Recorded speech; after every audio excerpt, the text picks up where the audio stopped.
எல்லோருக்கும் வணக்கம். நான் உங்க தமிழ். விக்ரமா கதையோட தொடர்ச்சி. பைரவ மயானம். நள்ளிரவை கடந்த உசத் காலத்தை நோக்கி நகரும் இருண்ட வேளை.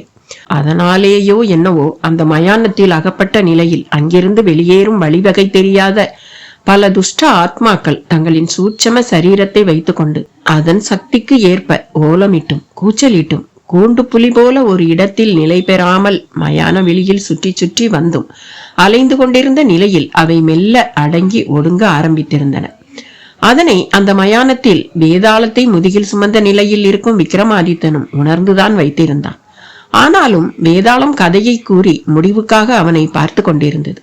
உரிய பதிலை விக்ரமாதித்தன் கூறித்தான் தீர வேண்டும்.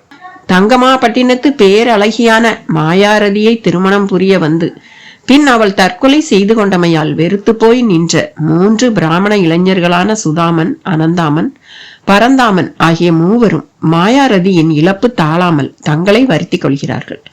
அனந்தாமன் என்பவன் மாயாரதியை எரித்த சுடுகாட்டு சாம்பல் மேலேயே படுத்துக்கொண்டு, இனி நான் இந்த சாம்பலும் எலும்புகளுமே என் மாயாரதி, நான் இவளை பிரியேன் என்கிறான். சுதாமனோ மாயாரதியின் ஆத்ம சாந்திக்காக தர்ப்பண காரியம் செய்யவும் அவளது அஸ்தியை கரைக்கவும் காசி நோக்கி செல்கிறான். பரந்தாமனோ சந்நியாசம் மேற்கொண்டு ஒரு துறவியிடம் போய் சேர்ந்து அவரிடம் இருந்து இறந்தவர்களை உயிர்ப்பிக்கும் சஞ்சீவினி மந்திரத்தை கற்றுக்கொள்கிறான். மந்திரத்தை கற்றுக்கொண்டவன் உடனேயே காசிக்கு சென்று சுதாமனிடம் இருக்கும் அஸ்தியை கரைக்க விடாமல் செய்து அவனை அப்படியே அழைத்து கொண்டு தங்கமா பட்டினத்துக்கு திரும்புகிறான்.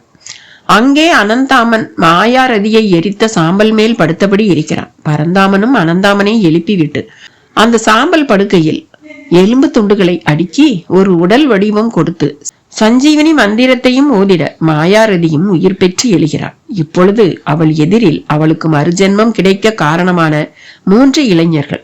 ஒருவன் கர்மம் செய்ய சென்றவன், ஒருவன் மந்திரத்தால் உயிர் கொண்டவன், ஒருவன் சாம்பலையே அவளாக கருதி அந்த சாம்பல் மேலேயே படுத்து கிடந்தவன். இதில் யாரை மாயாரதி மணப்பது ஏற்புடையது?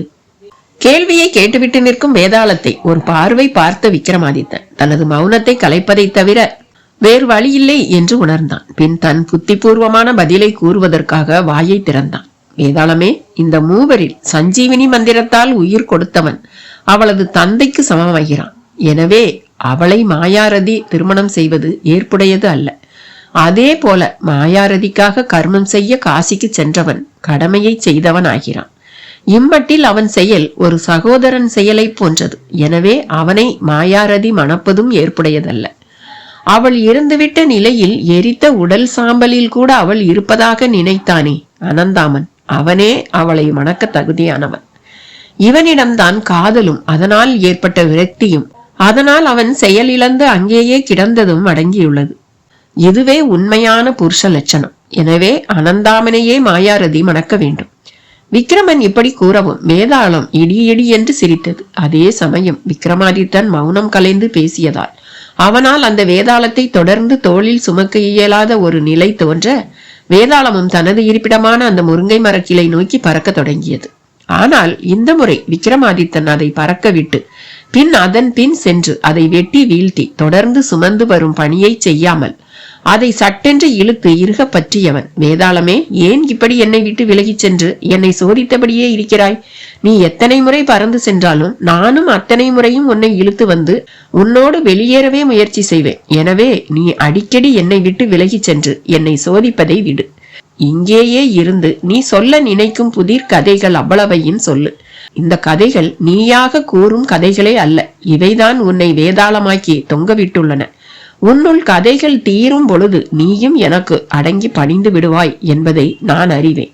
எனவே எதற்காக பறப்பதும் திரிவதுமாக இருக்கிறாய்? இன்னும் சில நாளிகையில் விடிந்துவிடும்.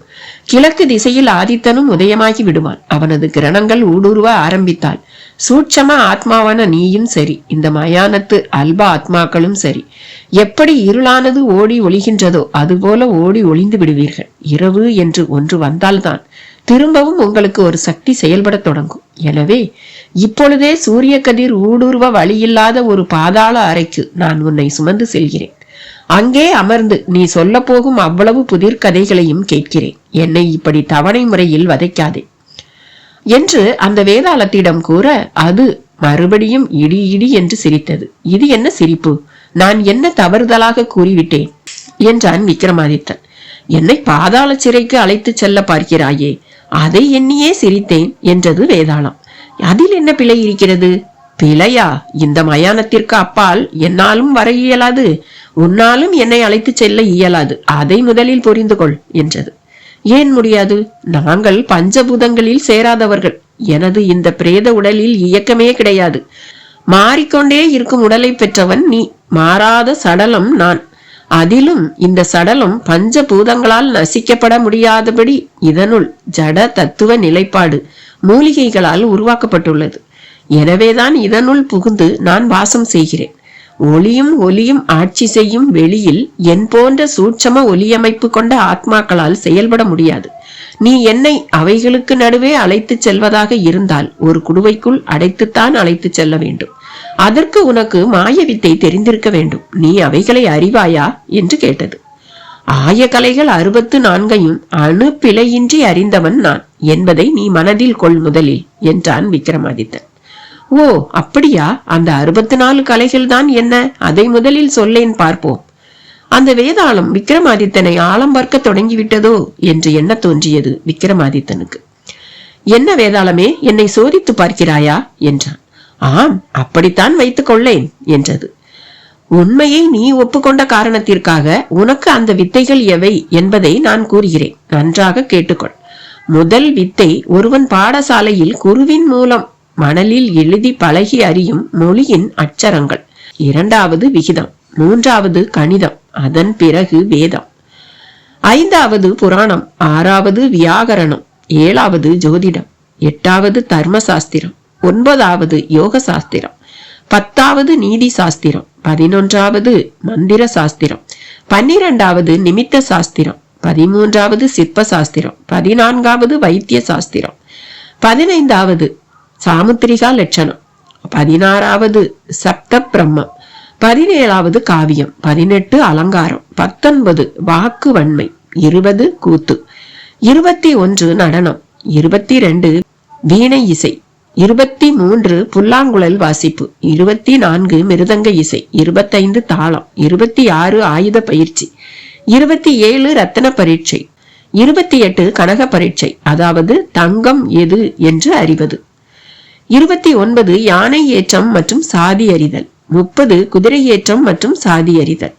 31 ரத சாஸ்திரம், 32 பூமி அறிதல், 33 போர்முறை சாஸ்திரம் மற்றும் தந்திரம், 34 மற்போர் சாஸ்திரம், 35 வசீகரித்தல், 36 உச்சாடனம், 37 பகை மூட்டுதல், 38 காமசாஸ்திரம், 39 மோகனம், 40 ஆகர்ஷணம், 41 ரசவாதம், 42 கந்தர்வ ரகசியம், 43 மிருக பாஷை அறிவு, 44 துயரம் மாற்றுதல், 45 நாடி சாஸ்திரம், 46 விஷம் நீக்கும் சாஸ்திரம், 47 களவு, 48 மறைத்துரைத்தல், 49 ஆகாய பிரவேசம், 50 விண் நடமாட்டம், 51 கூடு விட்டு கூடு பாய்தல், 52 அருபமாதல், 53 இந்திரஜாலம், 54 மகேந்திர ஜாலம், 55 அக்னி ஸ்தம்பனம், 56 ஜலஸ்தம்பனம்,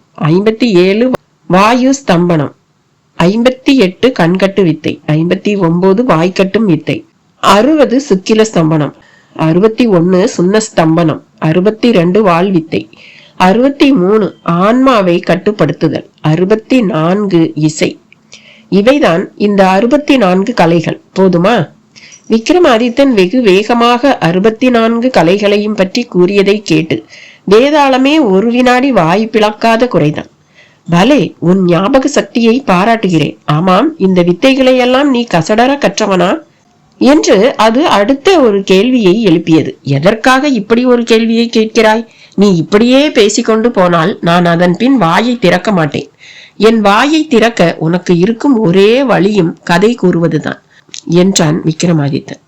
அதுதான் எனக்கு தெரியுமே. உன்னை நான் ஏன் அப்படி கேட்டேன் என்பதை நீ முதலில் தெளிவாக தெரிந்து கொள். 64 கலைகளில் நல்ல ஞானம் இல்லாதவர்களால் நான் கூறப்போகும் கதைக்கு விடை கூற முடியாது. அப்படி கூற முடியாத நிலையில் அவர்கள் தலை சுக்கு நூறாகும். அதனால் உன்னை எச்சரிக்கவே நான் அவ்வாறு கேட்டேன் என்றது. நீ இப்படி தொடர்ந்து என்னை மிரட்டுவது போலவே பேசினால் நான் உன்னை இந்த உடலில் இருந்து பிரித்து விட வேண்டியது இருக்கும். அதன் பின் நீ இது போல ஒரு பக்குவப்படுத்தப்பட்ட பஞ்சபூதங்களால் அழிக்கப்பட முடியாத பிரேதம் கிடைக்காமல் சூட்சம தேகத்துடனும் தெரிய முடியாமல் அல்லல் பட போகிறாய். அதை புரிந்து கொண்டு பேசு. விக்ரமாதித்தன் தன் உடைவாளை பற்றி கொண்டு சொன்னதை கேட்டு வேதாளம் ஒரு வினாடி நடுங்கிவிட்டது. அதன் பின் அது அடங்கி ஒரு வழிக்கு வந்தது போல, சரி, நான் இப்பொழுது எனது அடுத்த புதிர் கதையை கூறுகிறேன் என்றபடி அந்த கதையை கூற ஆரம்பித்தது. விருஷமாபுரி என்று ஒரு நகரம். பெயருக்கேற்பவே விருஷமங்களால் சூழப்பட்டிருந்தது. சொல்ல போனால் அந்த நகரத்தில் இல்லாத விருட்சங்களே இல்லை என்று கூறலாம். நகரில் வீடுகளை விடவும் விருட்சமாகிய மரங்களே மண்டி கிடந்தன. வெளியூர்களில் இருந்தெல்லாம் பலரும் வந்து நல்ல இடமாக பார்த்து தேர்வு செய்து அங்கே ஒரு மரத்தை நட்டு வைத்து விட்டு போய்க் கொண்டிருப்பதையும் பார்க்க முடிந்தது. முதல் முறையாக விருஷமாபுரிக்கு வந்திருக்கும் சாணக்கிய சேனனை அந்த காட்சிகள் ஆச்சரியப்படுத்தின. விருஷமாபுரிக்குள் நுழைந்தது முதலே அவனும் அவன் புறவியும் மர நிழலில்தான் வந்து கொண்டிருக்கின்றனர். மரங்களில் ஏராளமான பட்சிகள் வேறு, அவைகளின் ஜாலக்குரலோ சங்கீத சப்தம். மொத்தத்தில் விருஷமாபுரி அவனை வெகுவாக கவர்ந்து விட்டது. அப்படியே பயண களைப்பு தீர விருஷமாபுரியின் பிரதான சிவாலயத்தின் கல் மண்டபம் ஒன்றை அடைந்து அங்கே சிறிது நேரம் இளைப்பார விரும்பி அமர்ந்தான். அவன் அமர்ந்திருந்த இடத்திற்கு அருகிலேயே ஒரு சிவனடியாரும் அமர்ந்திருந்தார். நெற்றி நிறைய திருநீர், கழுத்திலும் ருத்ராட்ச மாலை. சாணக்கிய சேனனை பார்த்து புன்னகைத்தார். சுவாமிகளுக்கு இதுதான் ஊரோ என்று கேட்டான். ஆம் அப்பனே, உனது ஊர் என்ன என்று கேட்டார். நான் காசிக்கு அருகில் ஒரு கிராமத்தை சேர்ந்தவன். பலே, விருட்சமாபுரிக்கு விருட்சம் நட வந்தாயா என்று கேட்டார். அப்படி என்றால்? இங்கே ஒரு புதியவர் வருகிறார் என்றால் அவருக்கு ஒரு விருட்சம் நட வேண்டும் என்று ஒரு நோக்கம் இருக்க வேண்டுமே, அதுதான் அப்படி கேட்டேன் என்றார் அவர். இப்படி கூடவா நோக்கம் இருக்கும் என்றான். என்னப்பா, இது தெரியாதவன் போல பேசுகிறாய். இந்த விருட்சமாபுரியை பற்றி நிஜமாலுமே உனக்கு எதுவும் தெரியாதா என்று கேட்டார். எதுவும் தெரியாது சுவாமி. உலக ஞானம் பெற வேண்டி நகர யாத்திரை மேற்கொண்டிருக்கும் ஒரு இளைஞன் நான். இந்த பூமியில் இருக்கும் அவ்வளவு நாடுகளுக்கும் சென்றுவிட வேண்டும், அங்குள்ள மக்களையெல்லாம் பார்த்து விட வேண்டும் என்பதே என் தாகம். அந்த வகையில் இறுதியாக இந்த ஊருக்குள் நுழைந்திருக்கிறேன். திரும்பிய பக்கமெல்லாம் ஒரே மரக்கூட்டமாக இருக்கிறது. எங்கும் பசுமை, எதிலும் பசுமை. இந்த ஊர் ஏன் இப்படி இருக்கிறது என்று தங்களால் கூற முடியுமா என்று கேட்டான். நன்றாக கேட்டாய்ப்போ. விருட்சமாபுரிதான் மனிதர்களின் வேதனையை நீக்கும் புரி. இங்கு ஒருவன் காலடி பட்டு விட்டால் போதும், அவன் ஞானியாகி விடுவான் என்றார். அதெல்லாம் இருக்கட்டும், நீங்கள் விரிவான காரணத்தை கூறுங்கள். சாணக்கிய சேனன் அந்த சிவனடியாரிடம் காரணத்தை கேட்க அவரும் விருட்சமாபுரி பற்றி கூற தொடங்கினார். அப்பா, இது ஒரு அபூர்வமான ஸ்தலம். கோள்கள் இந்த மண்ணில் மட்டும் தங்கள் வேலையை காட்டாது. சிவனடியார் சொன்ன பதிலில் ஆச்சரியத்தில் மூழ்கி போனான் சாணக்கிய சேனன். என்ன அப்படி பார்க்கிறாய்? இல்லை, கோள்கள் தங்கள் வேலையை காட்டாது என்றீர்களே, அதனால்தான் எனக்கு சற்று குழப்பமாக உள்ளது என்றான். நீ கேட்பதை பார்த்தால் கோள்களுக்கும் நமக்கும் என்ன சம்பந்தம்? அவை ஆகாயத்தில் சிவனே என்று வலம் வந்து கொண்டிருப்பவை. அவைகளை எதற்கு வம்பு கிழக்கிறீர்கள் என்று கூறுவாய் போல் தெரிகிறதே என்றான். நிச்சயமாக சுவாமி என்றான் அவன். அப்படியானால் உன்னிடம் நான் பேசுவதில் ஒரு பயனும் இல்லை என்றார். ஏன் அப்படி கூறுகிறீர்கள்? உனக்கு தெரியாத ஒரு விஷயத்தை பற்றி உன்னிடம் பேசுவதால் காலம்தான் எனக்கு விரயமாகும் அல்லவா என்றார். இப்பொழுது மட்டும் என்ன, நீங்கள் இங்கே மௌனமாக அமர்ந்து கொண்டுதானே இருக்கிறீர்கள்.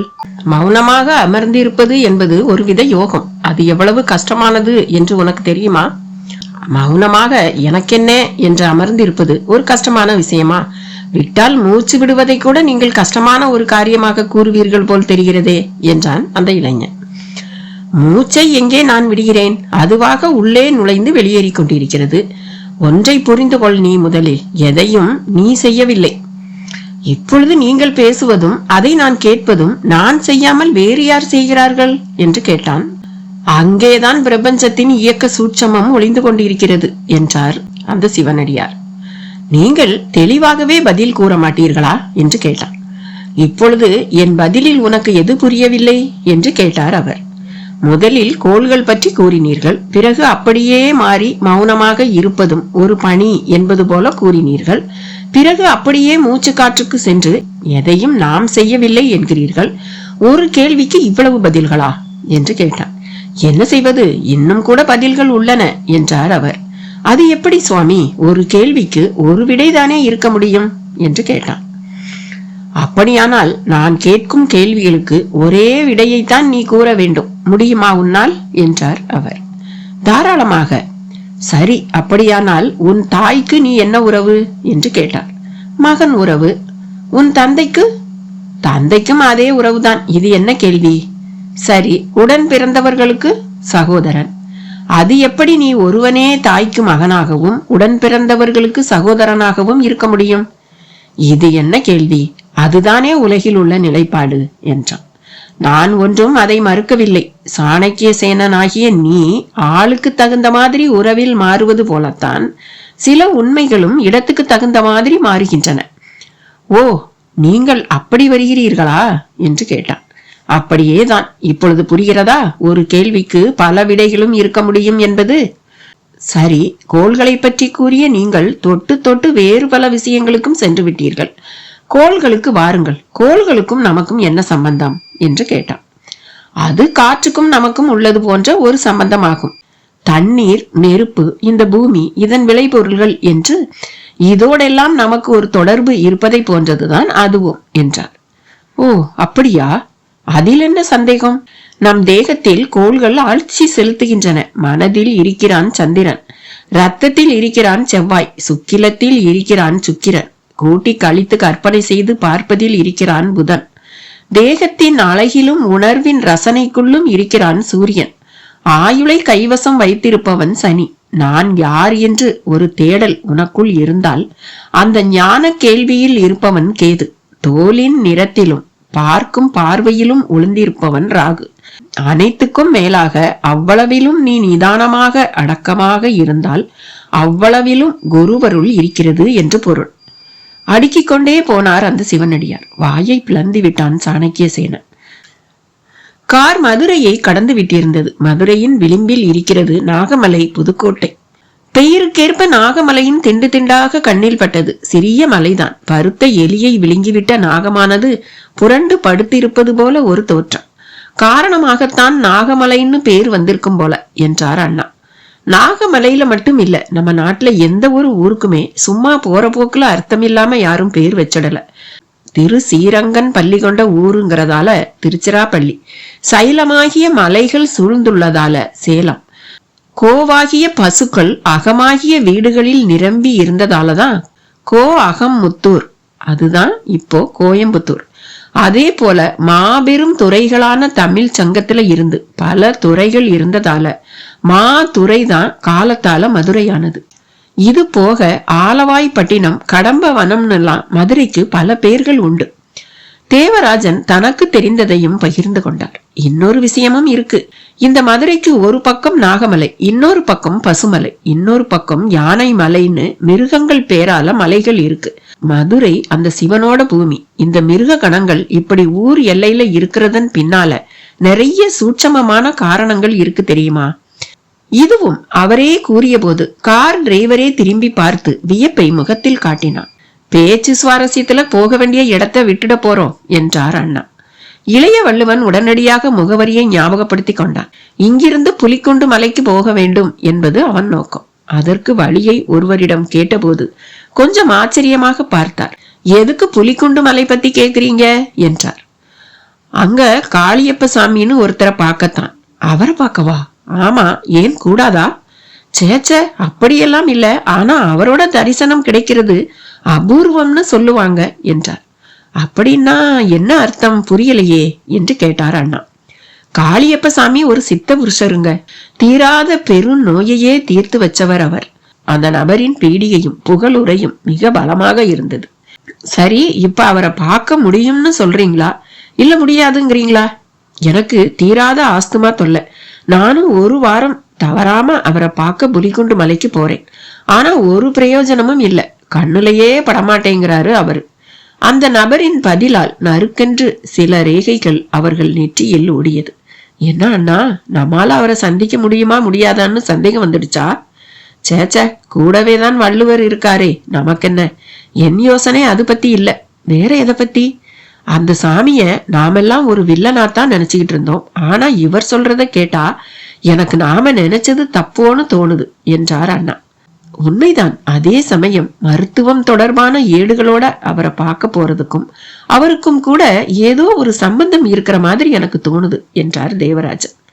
சரிங்க, நாம போய்கிட்டே பேசுவோமே என்ற இளைய வள்ளுவன் எப்படி புலிக்குண்டு மலைப்பக்கம் போக வேண்டும் என்றும் காளியப்ப சாமிகளின் ஆசிரமம் இருக்கும் இடம் இங்கே எப்படி இருக்கும் என்றும் தெரிந்து கொண்டு காரில் ஏறினான். காரும் சீரத் தொடங்கியது. செம்பழுப்பாய் ஏகப்பட்ட பள்ளம் மேடுகளோடு கிராமத்துக்கே உரித்தான சாலை. புழுதி மண்ணும் ஏதோ மிளகாய் பொடி மூட்டையை உதறின மாதிரி மேலே எழுந்து வர காரும் அதற்குள் மேகத்துக்குள் மறையும் நிலா துண்டு கணக்காக மறைந்து மறைந்து தெரிந்தது. தேவராஜன் கை கடிகாரத்தை பார்த்தார். மணி மாலை 4. தில்லைநாயக வள்ளுவன் வீட்டு முகப்பில் கடிகாரத்தை பார்த்துவிட்டு வெறுத்து போய் உட்கார்ந்திருந்தான் விக்கிரமன். திண்ணை காலியாகத்தான் இருந்தது. யாரும் இல்லை. போவோர் வருவோர் அவனை ஒரு மாதிரி பார்த்தனர். அவர்களுக்கே அந்த திண்ணையில் கூட்டம் இல்லாதது ஒரு புது மாதிரியான அனுபவம் தான். எப்பொழுதும் ஜே ஜே என்று கூட்டம் இருக்கும். நாளைய பொழுதை தெரிந்து கொள்ள ஆர்வமில்லாத மனிதன் எவன்? அதற்கு வழிகாட்டுபவர்கள் யாராய் இருந்தாலும் அவர்கள் பின்னால் செல்ல மனிதர்கள் யோசிப்பதே இல்லை. ஒருவன் மட்டும் நின்றான். உலகின் அதிசய மனிதனான விக்கிரமனை அவன் யார் என்று உணராத நிலையில் உற்று பார்த்தான். எதை கேட்டாலும் தர முடிந்த ஆற்றல் உள்ள அவனிடம் நேரம் என்ன என்று கேட்டான். விக்கிரமனும் கடிகாரத்தை பார்த்து மணியை சொன்னான். அந்த மனிதனும் திரும்பி நடந்தான்.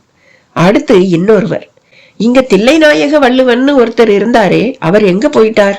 அவரிடம் விக்கிரமன் விசாரித்தான். தெரியாதுங்களே, மனுஷன் ஒரு நாளும் இந்த ஊரை விட்டு போய் நான் பார்த்ததில்ல. இந்த திண்ணை காலியா கிடந்து இப்பதான் பாக்குறேன். அவர் பதில் விக்கிரமனுக்கு ஏமாற்றை தந்தது. எழுந்து நடந்தான். மனதுக்குள் நந்தன் பைராகி ஒரு சிம்மாசனம் போட்டு அமர்ந்து கொண்டு அவனை இயக்குகிற மாதிரி இருந்தது.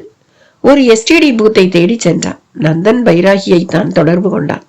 அவன் சொன்ன அந்த ரகசிய எண்கள் ஒத்துழைத்தன. பைராகியும் லைனில் வந்தான். குருஜி, விக்ரமாதித்தனா? ஆமாம் ஜி, விக்ரமன் பேசுறேன். தப்பு, விக்ரமாதித்தன் பேசுறேன்னு சொல்லு. அந்த ஆதித்தனை விடாதே என்றான். உத்தரவு ஜி, விக்ரமாதித்தனே இனி சொல்வேன் என்றான். பேர்ல என்ன இருக்குன்னு சாதாரணமா சில பேர் நினைக்கிறாங்க. பேர் தான் சாவி. அந்த சாவியாலதான் ஒருத்தர் மனசை திறந்து உள்ள நுழையிறதெல்லாம் நடக்குது. பேர் அமையறதுங்கிறது சாதாரணம் இல்ல, அது ஒரு அசாதாரண விஷயம். மன்னிச்சிடுங்க ஜி, எனக்கு நீங்க சொல்ற விஷயங்கள் எதுவும் தெரியாது என்றான். இப்ப தெரிஞ்சுக்கோ, பேருங்கிறது ஒரு குறிப்பிட்ட சப்தம். மொழியும் சப்தங்களால ஆனதுதான். இந்த மொழியில இருக்குன்னா ஒரு பொருள், இல்லைன்னா அதுக்கு நேர் எதிர்பொருள். ஒரு விஷயத்துக்கான பதில்ல இந்த இருக்கு இல்லைய போட்டு பாரு. இருக்கும்போது இல்லைன்னும் இல்லாத போது இருக்குன்னும் சொன்னா எவ்வளவு ஏமாற்றம், குழப்பங்கள் ஏற்படுது. உண்மைதான் ஜி. மனிதன் சப்தங்களால இயங்குறவன். காது கேட்காம போனா எதை நீ உணர முடியும்? பகல்லையாவது பார்வையை கொண்டு அரைகுறையா செயல்படுவ. இரவுல ஒளி இல்லாத இடத்துல நீ உயிர் இருந்தும் பிணமாத்தானே கிடக்கணும். ஆமாம் ஜி. அப்ப கேக்குறதுங்கிறது எவ்வளவு பெரிய விஷயம். வாஸ்தவம் தான் ஜி. இன்னும் கூட சில நுட்பங்கள் இருக்கு, அதையும் தெரிஞ்சுக்கோ. ஆய கலைகள் 64 அறிந்தவன் நீ. எப்பவும் கல்வியும் கலையும் ஒரு முறை கற்றுக்கொண்டா போதும். எடுக்கிற எல்லா பிறவியிலையும் அந்த வாசனை தொடர்ந்தே வரும். நானும் அதை பத்தி யோசிச்சதெல்லாம் உண்டு ஜி. உன் வரையில நான் சில விஷயங்களை தூண்டி விட்டாலே போதும், நீ அந்த பழைய விக்ரமாதித்தன் அளவுக்கு வல்லமை உள்ளவன் ஆயிடுவ. அதனால தூண்டி விடுற வேலையத்தான் இப்ப நான் செய்யறேன் என்றார். ரொம்ப சந்தோஷம் ஜி. சப்தம்னு நான் சொல்ற மொழி ஓம்ங்கிற சப்தத்துல இருந்து பிறந்தது. ஓம்ங்கிற பிரணவத்தை அமைதியா உட்கார்ந்து உச்சரிச்சு பாரு. தீப சுடர் ஒண்ணுல இருந்து வெளிச்ச கற்றைகள் நாலாபுரமும் தொடர்ந்து பரவற மாதிரி ஓம்ங்கிற பிரணவத்துல இருந்துதான் ஆனா ஆவண்ணாங்கிற எழுத்தும் அதற்கான சத்தங்களும் பிறந்துச்சு. சூரியன்ல இருந்து வெடிச்சு சிதறின தீக்கோளத்துல ஒண்ணுதான் ஆறின நிலையில பூமியா மாறுச்சுன்னு சொல்லுவாங்க. அப்படி ஓம்ங்கிற பிரணவம் தான் மூலம். அதுதான் கேட்கிற விஷயத்துக்கும் பிரதானம். அதனாலதான் நம்ம காதோட வடிவம் கூட ஓம்ங்கிற எழுத்தோட சாயல்ல இருக்கு. இந்த மொழியில நம்ம பேரும் ஒண்ணு. நமக்கான பேர் அமைவதுல நம்ம முந்தைய ஜென்ம வினைகளுக்கும் பங்குண்டு. அதுதான் நம்ம பேரை நம்ம தாய் தந்தையர் மனசுக்குள்ள தோற்றுவிக்குது. அவங்க அந்த பேரை, அதாவது பெயருங்கிற சப்தத்தை நம்ம உடம்புக்கு பொருத்துறாங்க. அதற்கு பிறகு இந்த உடம்பை யார் பார்த்தாலும் முதல்ல அந்த சப்தம் தான் தோன்றும். சுருக்கமா சொல்ல போனா பெயருங்கிறது கண்ணுக்கு தெரியாத மாய வடிவம், உடம்புங்கிறது கண்ணுக்கு தெரிகிற வடிவம். மாய வடிவத்துலதான் எல்லாமே இருக்கு. எப்பவும் பெயர் எதுவானாலும் அதை முழுசா கூப்பிடணும். கிருஷ்ணனை கிட்டுங்கிறதும் ராமநாதனை ராமுங்கிறதும் மாய வடிவத்தை ஊனப்படுத்தும். பெயர் வடிவமும் நிஜ ஸ்தூலமும் சம எடையோட இருக்கணும். அப்பதான் முழு பலம் எதுலையும் கிடைக்கும். நந்தன் பைராகி விக்ரமாதித்தனுக்கு ஒரு பாடமே எடுத்தான். பெயருக்கு பின்னால இப்படியெல்லாம் விஷயங்கள் இருக்கிறத நினைச்சா பிரமிப்பா இருக்கு ஜி என்றான் விக்ரமன். 64 வித்தையில 16வது வித்தையான சப்த பிரம்மம் படிச்ச நீ இப்படி கேட்கிறது எனக்கு ஆச்சரியமா இருக்கு விக்ரமாதித்தா. பட்டிங்கிற பேர்ல இருந்த உன் தம்பிய சந்த பிரம்ம ஞானத்தால அவன் பேர கீர்த்தின்னு நீ மாற்றி வச்சு அவன் வாழ்க்கையிலையும் கீர்த்திய சேர்த்த உனக்கு இப்ப நினைவுல இல்லாதபடி மறந்து போயிருக்கலாம். ஆனா போக போக எல்லாமே உனக்கு ஞாபகத்துக்கு வரும். நந்தன் பைராகி பட்டியை பற்றி கூறவும் விக்ரமனுக்குள் பட்டாபி ஞாபகம் உடனே வந்தது. அதனால் பேச்சற்று போய் மௌனமானான். விக்ரமாதித்தா உசிப்பி அவனை இழுத்தான் நந்தன் பைராகி. ஜி, என்ன ஸ்தம்பிச்சு போயிட்ட? ஒண்ணும் இல்ல ஜி. சரி, நீ வள்ளுவக்குடி போன விஷயம் என்ன ஆச்சு? ஒரே ஏமாற்றமா இருக்கு ஜி. இங்க தில்லை நாயக வள்ளுவரே இல்ல, வீடு பூட்டி கிடக்கு, திண்ணை காலியா இருக்கு. அப்படின்னா அந்த வள்ளுவன் என்னையும் உன்னையும் முந்த நினைக்கிறான். அதாவது அவன் ஏடுகளோட தப்பிச்சிட்டான்னு சொல்ல வர்றீங்களா ஜி? அதேதான், போகட்டும் விடு. அவனை இனி நான் பாத்துக்கிறேன். உனக்கு வேற வேலை இருக்கு. தெரியும் ஜி. அந்த வேதாள் சிங்கை நான் மடக்கி பிடிக்கணும், அப்படித்தானே? ஆமாம், அதுக்கு முன்னால உனக்கு உன்னோட வாள் கிடைக்கணும். வாளா? ஆமாம், அந்த வாள் சாதாரண வாள் இல்ல, அபாரமான சக்தி கொண்டது. எப்படி சிவனுக்கு சூலமோ, முருகனுக்கு வேலோ, விஷ்ணுவுக்கு சக்கரமோ, அப்படி உனக்கு அது. உஜ்ஜயினி நாட்டுக்கு பக்கத்துல பஞ்ச நதிகள் பாயிர ஒரு தேசத்து மலையில அந்த சக்தி ஜுவாலாமுகியா கோயில் கொண்டிருக்கா. உன் வாழ்நாள் முடிகிறது தெரிஞ்சு நீ அந்த கோயிலுக்கு போய் அந்த அம்பாளுக்கு உன் வாளை காணிக்கையா தந்த. அப்படியா ஜி? அப்படி நீ தந்த வாள் அங்க இருந்து களவு போச்சு. அவ்வளவு சக்தி வாய்ந்த வாளை கூட ஒருத்தன் திருடிட்டானா? அது திருடப்படணுங்கிறது விதியா இருந்தா அப்படித்தானே நடக்கும். அப்ப வாளுக்கெல்லாம் கூட விதி இருக்கா என்ன என்று கேட்டான் விக்ரமன். ஏன் இல்லாம? அது சாதாரண உலோக பொருள் இல்ல, அது ஒரு விசேஷ தேவ சக்தியோட தொகுப்பு. மாறாத தன்மை வேணும்னு அந்த தேவ சக்தி இரும்பு வாளா வடிவம் எடுத்தது. எப்பொழுதுமே அது வெற்றியை மட்டுமே பெற விரும்பியதாலதான் உன்னோட கைக்கு அது வந்து சேர்ந்தது. அப்படி ஒரு வாளா திருடப்பட்டது ஜி? திருட்டுங்கிறது பாக்குற பார்வையில இருக்கு, உண்மையில அது உன்னை வந்து சேரணுங்கிறதுக்காகவே இடம் மாறியது. அதுதான் உண்மை. இப்ப அது எங்க ஜி இருக்கு? சொல்றேன். கொல்லிமலை பற்றி தெரியும் தானே உனக்கு? ஏன் தெரியாம? சேலம் மாவட்டத்துல இருக்கே. உலகத்துல எவ்வளவோ மலை சிகரங்கள் இருக்கலாம், ஆனா ஒரு இமயம்தான், ஒரு பொதிகை தான், ஒரு கொல்லிமலை தான் இருக்க முடியும். ஆக இருளை கொல்லும் மலை அது. அதனாலதான் கொல்லிமலைன்னு பேர் வந்துச்சு. இப்ப அந்த வாள் அந்த மலையில தான் இருக்கா ஜி?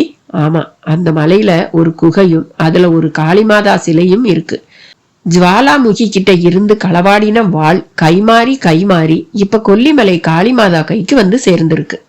நான் அங்க போய் அந்த வாளை அடையணுமா? ஆமா விக்ரமாதித்தா. சரி ஜி, மலையில அந்த காளிமாதா கோயில் எங்க இருக்கு? கவலைப்படாதே, மலையில இறங்கின நிமிஷம் தாயே வழிகாட்டுன்னு மட்டும் வேண்டிக்கோ, அந்த மாதாவே உனக்காக நேர்ல வந்து அழைச்சிட்டு போவா. அப்ப இப்பவே நான் புறப்படுறேன் ஜி. உடனே கிளம்பு, வாளோட வந்து பாரு. வேதாள் சிங் இடத்தை உனக்கு அதன் பிறகு நான் சொல்றேன். ஜி, என்ன? அந்த வாளோட என்ன யாராவது பார்த்தா ஒரு மாதிரி பார்க்க மாட்டாங்களா? வாளோட என்ன பார்க்க வரும்போது அதுக்கு உனக்கு விடை தெரியும். அப்ப இப்பவே கொல்லிமலைக்கு கிளம்புறேன் ஜி.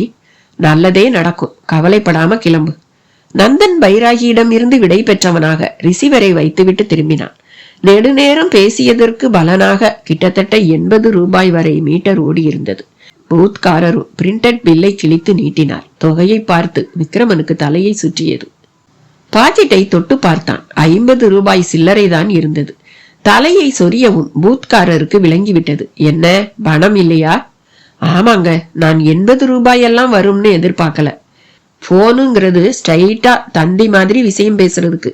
பேரு ஏன் வைக்கிறாங்க, காது ஏன் அந்த வடிவத்துல இருக்குது, மூக்கு ஏன் நீளமா இருக்குதுன்னு இஷ்டத்துக்கும் உளறிக்கிட்டு கிடக்கிறதுக்கு இல்ல. பூத்காரர் இதுதான் சாக்குன்னு ஊசி ஏற்றினார். விக்ரமனுக்கு அடுத்த நொடியே முகம் சிவந்து போயிட்டு. மரியாதையா பேசுங்க, நாங்க பேசுனத ஒட்டு கேட்டீங்களாக்கும். ஒட்டும் கேட்கல, ஒட்டாமையும் கேட்கல. நீ பேசுனதுதான் பக்கத்து தெரு வரைக்கும் கேட்டுச்சே. சரிங்க, தப்பா எடுத்துக்காதீங்க. நான் உங்களை நிச்சயமா ஏமாத்த மாட்டேன். இந்த 50 ரூபாய் சில்லறைய வச்சுக்குங்க. நான் நாளைக்கு உங்களுக்கு உங்களோட மீதி தொகையை கொடுத்துடுறேன் என்றான் விக்ரமன். காசு இல்லாட்டி என்ன, கையில தான் வாட்ச் கட்டி இருக்கிற இல்ல, கலட்டி வையி. அப்புறமா காசை கொடுத்துட்டு வாட்சை திருப்பி வாங்கிட்டு போ. ஐயோ, என்னங்க இது? இந்த வாட்ச் விலை எவ்வளவு தெரியுமா? ₹1,00,000 இருக்கட்டுமே, எனக்கு என்ன என்றார். பூத்காரரிடம் அலட்சியம் தாண்டவமாடியது. பிறகென்ன, 30 ரூபாய் சில்லறையை விட்டு தர அவர் என்ன பாரிவள்ளல் பேரனா, இல்லை கர்ணனுக்கு மாமன் மச்சானா? விக்ரமனுக்கு அவனது நியாயம் புரிந்தது. என்ன செய்யலாம்? மனது கிடந்து தவித்தது. தர்ம சங்கடம் என்பது இதுதானோ? கிடந்து துடித்த பின் மனதுக்குள் சட்டென்று நந்தன் பைராகி கூறிய ஒரு விஷயம் ஞாபகத்தில் வந்தது. அந்த காளி நீ எதை கேட்டாலும் ஓடி வந்து தரக்கூடியவன், நீ அவளோட பிள்ளை, மறந்துடாதே என்கிற அந்த குரலை நினைத்து பார்த்தவன் நெருக்கடியின் நிமித்தம் ஒரு வினாடி, ஒரே ஒரு வினாடிதான் அம்மா தாயே என்று மனதுக்குள் நினைத்தான். என்ன யோசனை? எப்படி ஓடலாம்னு யோசிக்கிறியாக்கும்? பூத்காரரிடம் எகத்தாளம் குறையவே இல்லை. அடுத்த நொடியே அவன் வாய் ஆவென்று அலறலோடு பிளந்து கொண்டது. என்ன என்று பார்த்தபோது நல்ல கருந்தேள் ஒன்று காலடியில். அதை பார்த்துவிட்டு அலற ஆரம்பித்தார். ஐயோ தேளு, ஐயோ தேளு கடிச்சிடுச்சே. பொறுமையா இருங்க, பதட்டப்படாதீங்க என்ற விக்ரமன் அடுத்த நொடி தேள் கடித்த இடத்திற்கு சற்று தள்ளி இரத்த ஓட்டம் பரவாதபடி இறுக்கமாக ஒரு கட்டு போட்டு விட்டான். பூத்காரரும் காலை கட்டி கொண்டு முகத்தை சுளித்து கொண்டு ஊ என்று அலறினார். பத்திரிகை அலுவலகத்தில் சீட்டில் இருந்தபோது ஒரு வாசகர் துணுக்கு செய்தியாக எழுதி போட்ட மருத்துவ குறிப்பு உடனே ஞாபகத்திற்கு வந்தது. தேள் கடிபட்ட இடத்தில் வெங்காயத்தை கசக்கி சாறு விடுவதும் பின் சுண்ணாம்பை பூசுவதும் உடனடியாக நல்ல பலனை கொடுக்கும் என்பதுதான் அந்த குறிப்பு. வேகமாக இயங்க ஆரம்பித்தான். பக்கத்திலேயே பெட்டிக்கடை இருந்தது. பக்கவாட்டில் சுண்ணாம்பு டப்பி. அதில் ஒரு விரலால் வலித்து எடுத்து வந்தவன் மளமளவென்று சுண்ணாம்பை தடவினான். அவன் கை பட்ட நொடி அந்த மனிதனுக்கும் வலி அப்படியே நின்றது. ஆனால் எடுத்தாலோ கடுத்தது. ஆச்சரியத்தில் மூழ்கத் தொடங்கிய அந்த கடைக்காரர், தயவு செஞ்சு கையை எடுக்காதீங்க, எடுத்தா கடுக்குது என்றார். எடுத்தால் கடுக்குதா என்றபடியே கையை எடுத்தான். அவர் முகத்திலும் உடனே ஒருவித கோணல். ஆச்சரியமா இருக்குதே, எங்க உங்க கைய வச்சு பாருங்க. அவரும் சொல்ல விக்ரமன் கை பட்ட நொடி அப்படியே வலி அடங்கி நின்றது. சார் சார், உங்களுக்கு கோடி புண்ணியம். நான் டாக்டரை போன் பண்ணி இங்க வர சொல்றேன். அதுவரை கால் மேல கைய வச்சுக்கிட்டு இருங்க சார். என்னன்னு தெரியல, எப்படின்னு தெரியல. உங்க கை வலி ஊசி மருந்தே உள்ள நுழையிற மாதிரி இருக்குதுங்க என்றார். அந்த அலட்சியம், கேலி எல்லாம் நொடியில் மாறிவிட்டது. 30 ரூபாய் சில்லறை சமாச்சாரம் அப்படியே அடங்கி போய்விட்டது. அதே வேளையில் பாசிமணி ஊசிங்கோ என்று ஒரு குரத்தி கச்சிதமாக அங்கு வந்து சுண்ணாம்பு பூசப்பட்டிருப்பது பார்த்து என்னவென்று கேட்க விக்ரமனும் தேள் கடித்த விஷயத்தை கூறினான். அட, இதுக்குத்தானா இம்புட்டு கூத்து? நவருங்க, பாடம் போட்டா விஷம் தானா இறங்கிட்டு போகுது. நல்ல பாம்பு விஷமே நான் பாடம் போட்டா இறங்கிடும். இது சாதாரண தேள்கடி. இதுக்கு போய் சுண்ணாம்பையும் கண்டதையும் போய் பூசிக்கிட்டு என்றபடியே சட்டென்று குனிந்து அவன் காலில் தன் கையை வைத்து நீவி விட தொடங்கினான். அப்படியே நெற்றி பொட்டில் கையை வைத்து ஏதோ மந்திரம் ஜெபித்தாள். மலங்க மலங்க பார்த்த கடைக்காரர் இறுதியாக அவள் எதையோ சொல்லி மொத்தமாக வலியை வலித்து ஒரு குப்பையை குப்பை கூடையில் போடுவது போல போட்டுவிட்டு நிமிர்ந்தாள். கடைக்காரரிடம் அப்பாடா என்கிற பெருமூச்சு. ஆமா, தேள் எங்க? அத அடிச்சு போடலையா? என்னமோ தோணல, அதுவும் விறுவிறுன்னு ஓடி போயிடுச்சு. ஆமா, உன்னோட பேர் என்ன? விக்ரமன் வாஞ்சையாக கேட்டான். என் பேரு காளியம்மா. அவள் அப்படி சொன்ன மறு வினாடியே விக்ரமனிடம் ஒரு ஸ்தம்பிப்பு. உடம்பில் கோள்கள் இருப்பதாக சொல்லி அது எங்கே, எப்படி இருக்கிறது என்பதையும் விலாவாரியாக சொன்ன சிவனடியாரை வியப்புடன் பார்த்த சாணக்கிய சேனனை அந்த சிவனடியாரும் விடவில்லை. என்னப்பா, நான் சொல்வதெல்லாம் உனக்கு கட்டுக்கதையா தெரியுதா என்று திருப்பி கேட்டார். அப்படியெல்லாம் இல்லைங்க. இப்படி இவங்க எல்லாரும் நம்ம உடல்ல வாசம் செய்யறதா உங்களுக்கு சொன்னவங்க யாரு என்று கேட்டான். தனி ஒரு மனிதர் அல்ல, 3 காலங்களையும் அறிந்த ரிஷிகள், முனிவர்கள். அவர்கள் எழுதிய நூல்கள் தான் என்றார். அது சரி, இதை எதை வச்சு நம்புறது என்று கேட்டான். உன் உடல்ல ஏதாவது ரோகம் இருக்கா என்று கேட்டான். ஏன் இல்லாம, எனக்கு தோல்ல சதா அரிப்பு உண்டு என்றான் அவன்.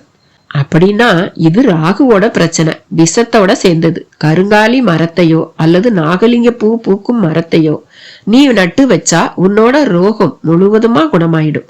அந்த சமயத்துல நீ நம்ப தொடங்கிடுவ என்றார் அவர். அது எப்படி?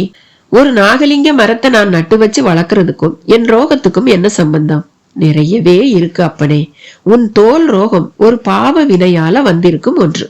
குறிப்பா இந்த பிறவியிலையோ முன் பிறவியிலையோ பஞ்சபூதத்துல ஏதாவது ஒரு அம்சத்தை, குறிப்பா மரத்தை வெட்டுறது, அதோட பட்டைய உரிக்கிறது, வயல்வெளிகளுக்கு தீ வைக்கிறதுன்னு செஞ்ச பிழையோட காரணமா வந்த ஒண்ணுதான் இந்த அரிப்பு.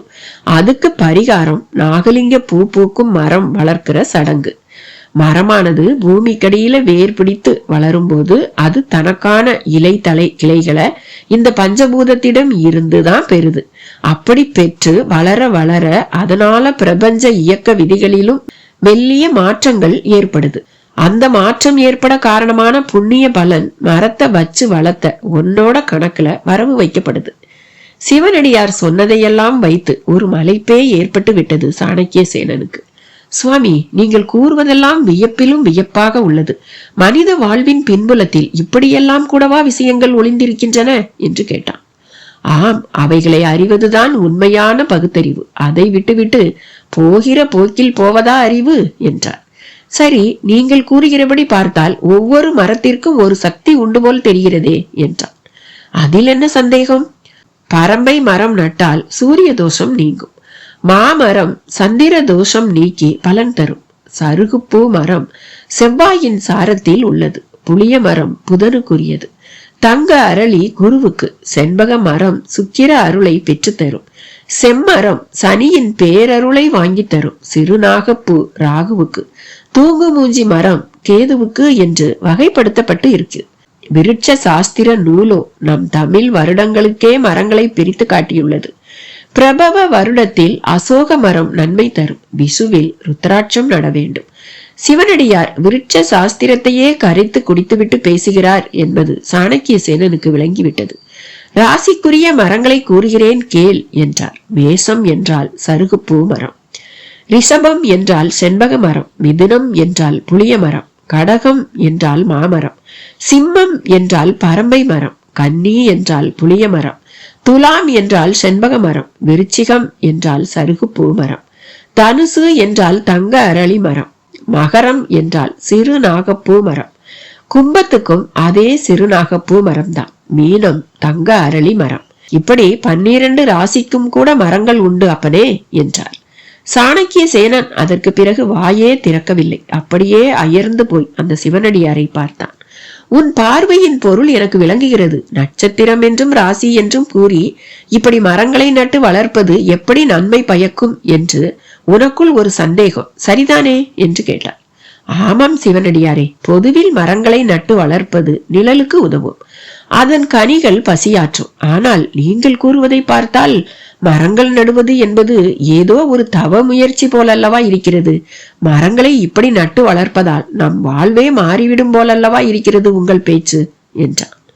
அதில் சந்தேகம் என்ன? உனது ராசிக்குரிய ஒரு மரத்தை நீ நடுவதன் மூலம் ஒரு அறச்செயலை நீ செய்கிறாய். மரம் நடுவது அறச்செயலா? ஆம் அப்பனே, ஒரு மரமானது ஊரில் பெய்யும் மழைக்கு காரணமாக உள்ளது. அதே சமயம் பல பட்சிகள் வாழ மனையாக உள்ளது. பலர் இளைப்பாற நிழலாகவும் உள்ளது. அதாவது ஒரு மரம் ஒரே சமயத்தில் அன்னம், தண்ணீர், ஓய்வு என்று 3 விஷயங்களை அளிக்கிறது. அதுவும் யாரால்? நட்ட உன்னால். அதற்கான பலன்கள் உன் கணக்கில் தான் சேரும். உன் கர்ம கணக்கில் ஏராளமாய் பாவங்களும் இருக்கலாம், புண்ணியங்களும் இருக்கலாம். பாவம் இருந்தால் இந்த அறச்செயலை ஈடாக எடுத்துக்கொண்டு அது விலகும்.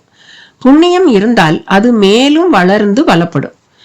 இதை பற்றி எல்லாம் நீ ஆழமாக யோசித்து பார்த்தது கிடையாதா என்று சிவனடியார் பேச பேச சாணக்கிய சேனனுக்கு வெட்கமாகி போனது.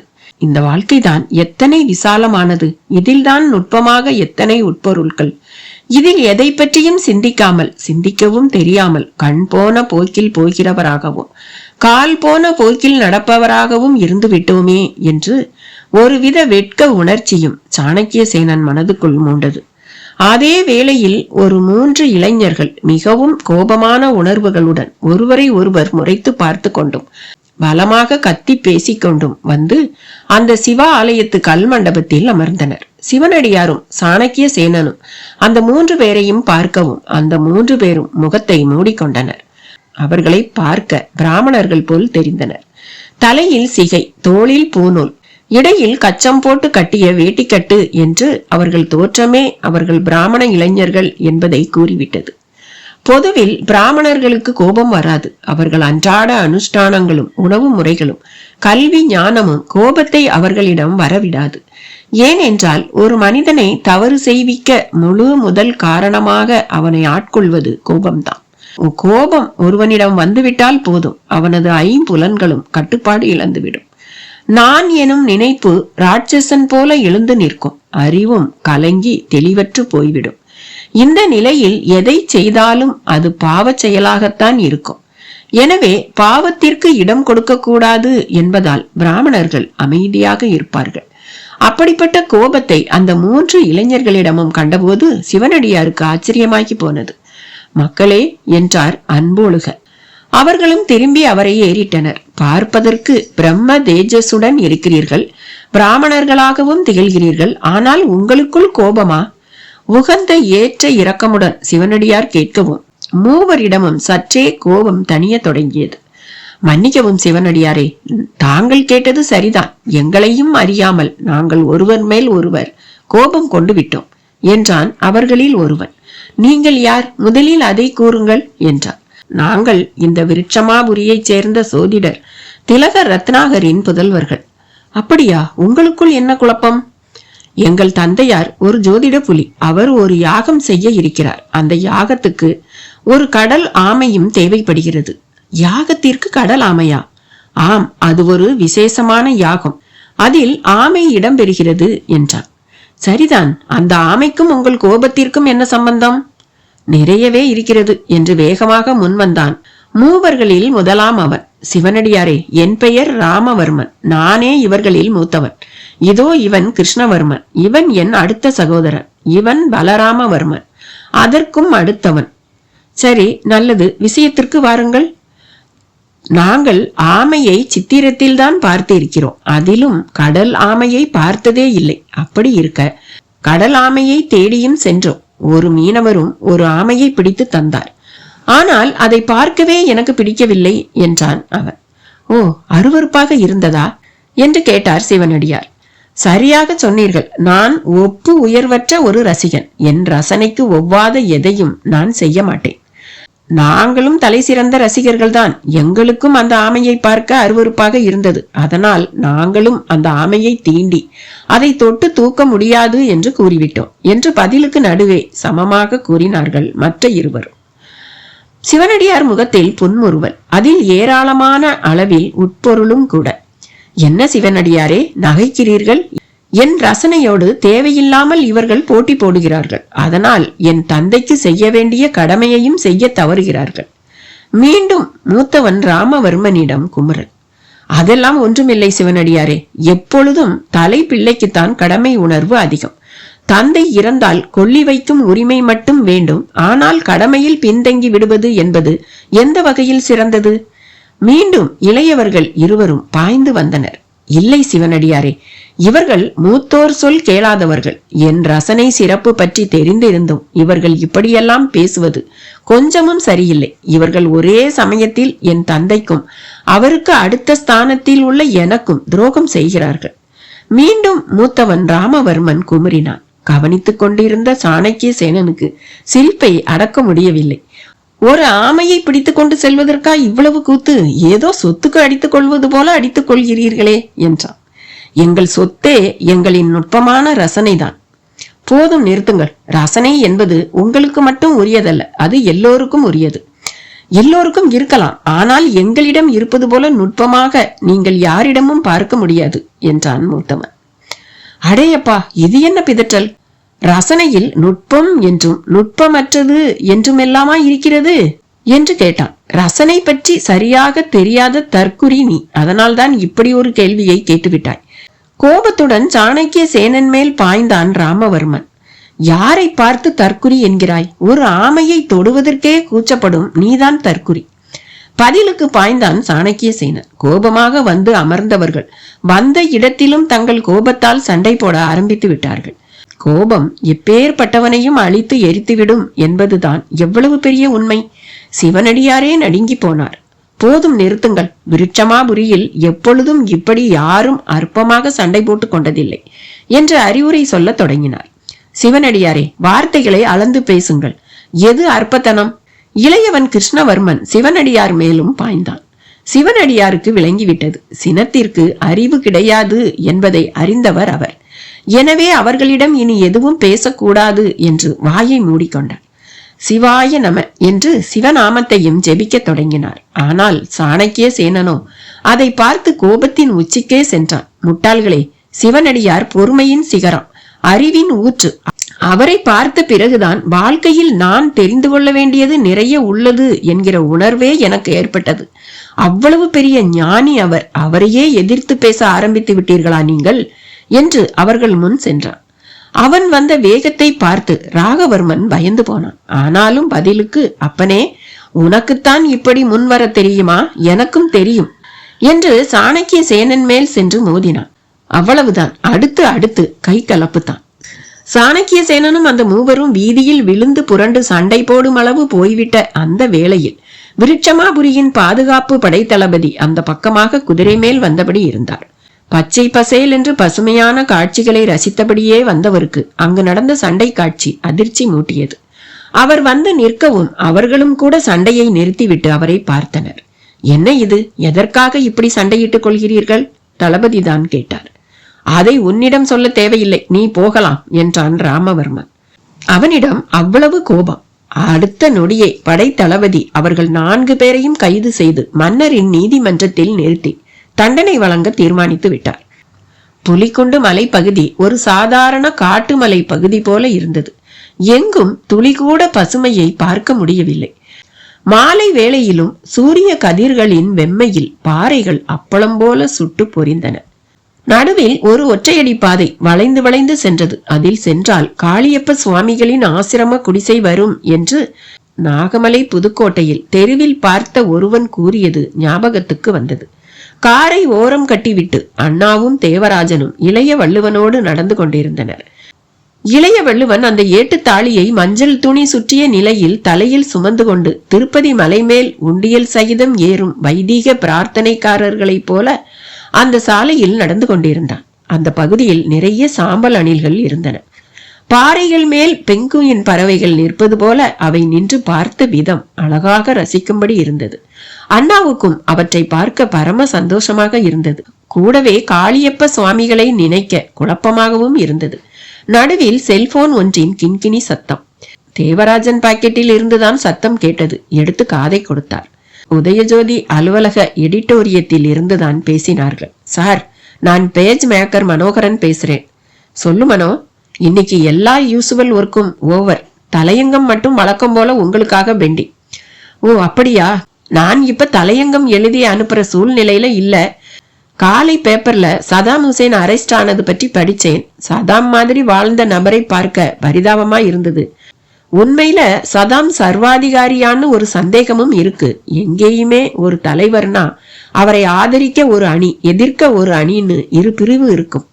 சதாம் விஷயத்திலும் அப்படித்தான் தெரியுது.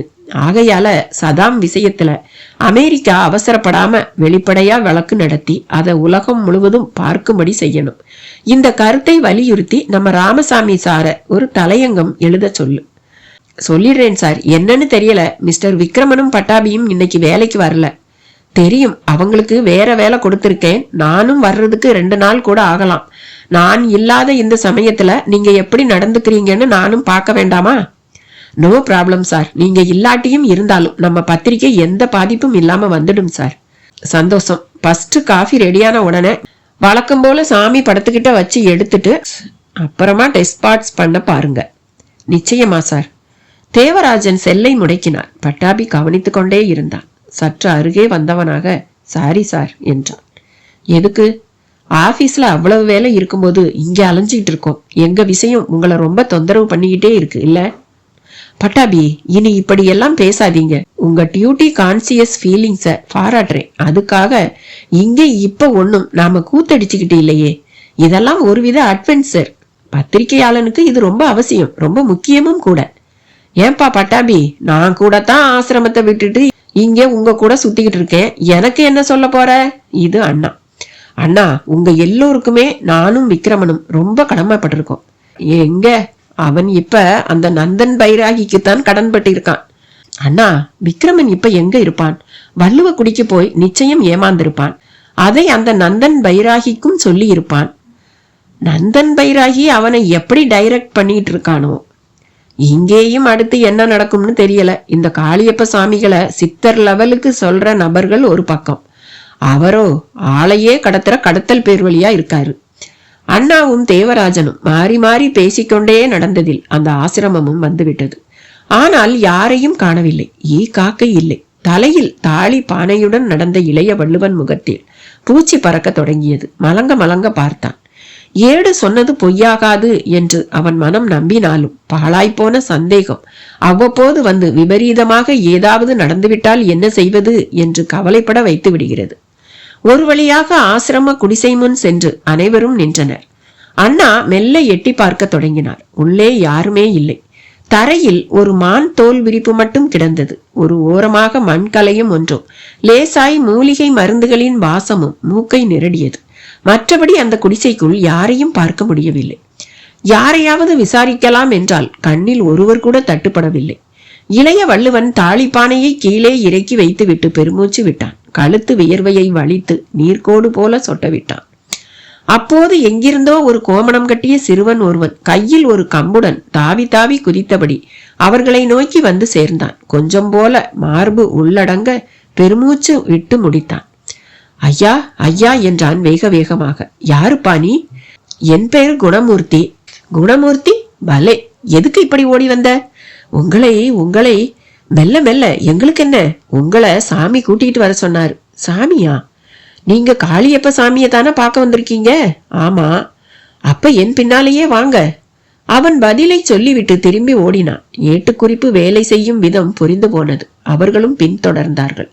பாறைகள் மேல் ஏறியும் இறங்கியும் தாளை பிரண்டி சப்பாத்தி கெல்லி செடிகளை உரசிக்கொண்டெல்லாம் நடந்து ஒரு பெரிய குகை போன்ற பரப்பிற்குள் நுழைந்தார்கள். ஜில்லென்று இருந்தது. ஆங்காங்கே பாறை குழிகளில் மழை நீர் தேங்கி சுற்றிலும் கோரை புற்கள் வேல் கம்புகளை நட்டது போல வளர்ந்திருந்தன.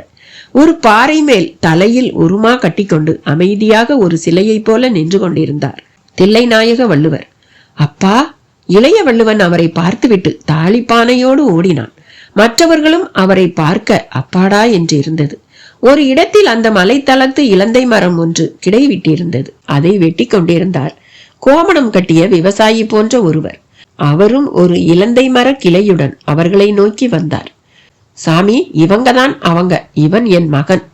தில்லைநாயக வள்ளுவர் அந்த கோமனாண்டி மனிதருக்கு இளைய வள்ளுவனை அறிமுகம் செய்து வைத்தார். அவர் முகத்தில் ஒரு குறும் சிரிப்பு. தலைமுடியெல்லாம் சடை கட்டி போயிருந்தது. சிரிப்போடு அதிக நேரம் பட்டாபியைத்தான் பார்த்தார். பட்டாபிக்கு குறுகுறுப்பாக இருந்தது. ஆனால் அண்ணாவும் தேவராஜனும் அதில் அர்த்தம் இருப்பதாகத்தான் நினைத்தனர். தில்லைநாயக வள்ளுவரே, எப்படி இருக்கீங்க?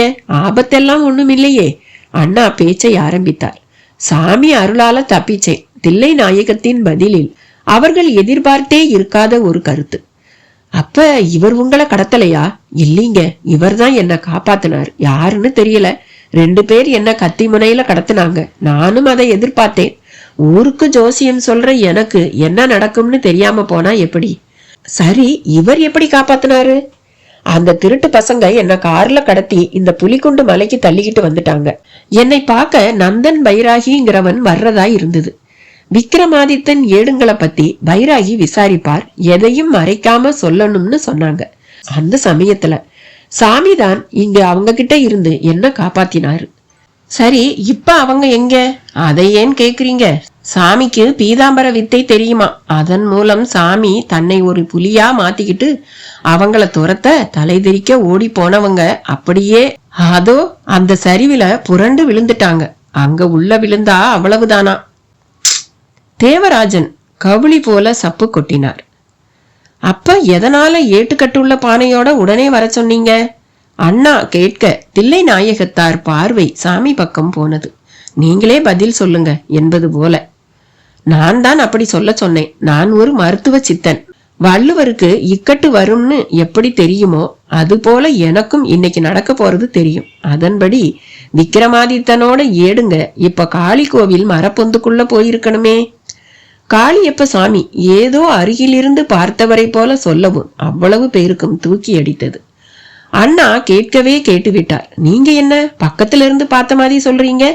பார்த்தேனே, பக்கத்துல இருந்துதானே பார்த்தேன். அப்படியா? நாங்க உங்களை பார்க்கலையே. நான் அப்ப மேல ஒரு மரக்கிளையில இருந்தேன். ஆச்சரியமா இருக்கே, எங்களுக்கு முந்தி இங்க மட்டும் எப்படி வந்தீங்க? அஷ்டமா சித்தி வசப்பட்ட ஒருவனுக்கு நேரம் தூரம் எல்லாம் ஒரு விஷயமே இல்லை. அஷ்டமா சித்தியா உங்களுக்கா? அண்ணா வாயை பிளக்க அந்த கோமனாண்டி மனிதர் தாலி பானையை சாதாரணமாக இளைய வள்ளுவனிடம் இருந்து 2 விரல்களை மட்டும் பிடித்து வாங்கினார். சாமி அப்ப ஒரு கிளியா மரக்கிளையில உட்கார்ந்துகிட்டு இருந்தார். வள்ளுவர் சொல்லவும் பட்டாபி நெற்றியை தேய்த்தான். என்ன நம்ப முடியலையா? வள்ளுவர் தான் கேட்டார். ஆமா, எப்படி நம்ப முடியும்? கிளியாய் இருந்தார், குருவியாய் இருந்தாருன்னுகிட்டு. இது என்ன திரோதா யுகமா இல்ல துவாபர யுகமா? அப்ப அந்த யுகத்துல இந்த மாதிரி மாறுவது சாத்தியம்னு நீங்க நினைக்கிறீங்களா தம்பி? அப்படி இல்ல, அப்ப இப்படி நடந்ததா கதையில படிச்சிருக்கேன். அப்ப நடந்திருந்தா இப்பவும் நடந்திருக்கும். இப்ப கூட பெட்ரோல் இல்லாம விமானத்தால பறக்க முடியல.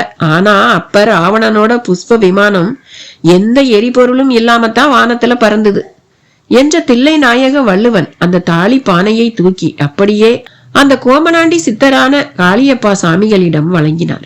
சாமி, உங்களால விக்ரமாதித்தன் ஏடு பாதுகாப்பான ஒரு இடத்துக்கு போயிடுச்சு. அதே சமயம் அங்க இருந்த மருத்துவ குறிப்புகளும் உங்ககிட்ட வந்துடுச்சு. இதை நீங்க தான் நடத்தினீங்களா இல்ல இப்படியெல்லாம் நடக்கிறதுல நீங்களும் ஒரு அங்கமானு எனக்கு தெரியல. எது எப்படி இருந்தாலும் விக்ரமாதித்தன் ஒரு பாதுகாப்பான இடத்துக்கு போன சந்தோஷம் ஒரு பக்கம், சிலர் கடத்த போய் உங்களை தரிசிக்க முடிஞ்ச புண்ணியம் ஒரு பக்கம் என்று தில்லைநாயக வள்ளுவர் கைகளை கூப்பியபடி நெகிழ்ந்தே போனார். சாமிகளோ பட்டாபியை நெருங்கினார். என்னப்பா, எதை நம்புறது எதை விடுறதுன்னு தெரியலையா? ஆமாங்க, நான் இப்ப கொஞ்சம் பயத்திலையும் இருக்கேன். நடக்கிற விஷயங்கள் நான் பட்டின்னு சொல்லுது. ஆனா அந்த பட்டி எங்கே, நான் எங்கே? அப்படியா? உனக்குள்ளேயும் சந்தேகமா? இது சந்தேகம் மட்டும் இல்ல, சலனமும் கூட. நான் எப்படி இருந்தா என்ன? விக்ரமன் நிலைய நினைச்சாதான் பயமாவும் இருக்கு, நடுக்கமாவும் இருக்கு என்றான் பட்டாபி. எல்லாம் நம்மாலதான் நடக்குதுன்னு நினைச்சா அப்படித்தான். நடக்கிறதுல நாம இருக்கோம்னு நினைச்சா பயமும் இல்ல, கலக்கமும் இல்ல. காளியப்ப சுவாமிகளின் தத்துவ விசார பேச்சை ரசிக்கும் நிலையில் தேவராஜன் இல்லை.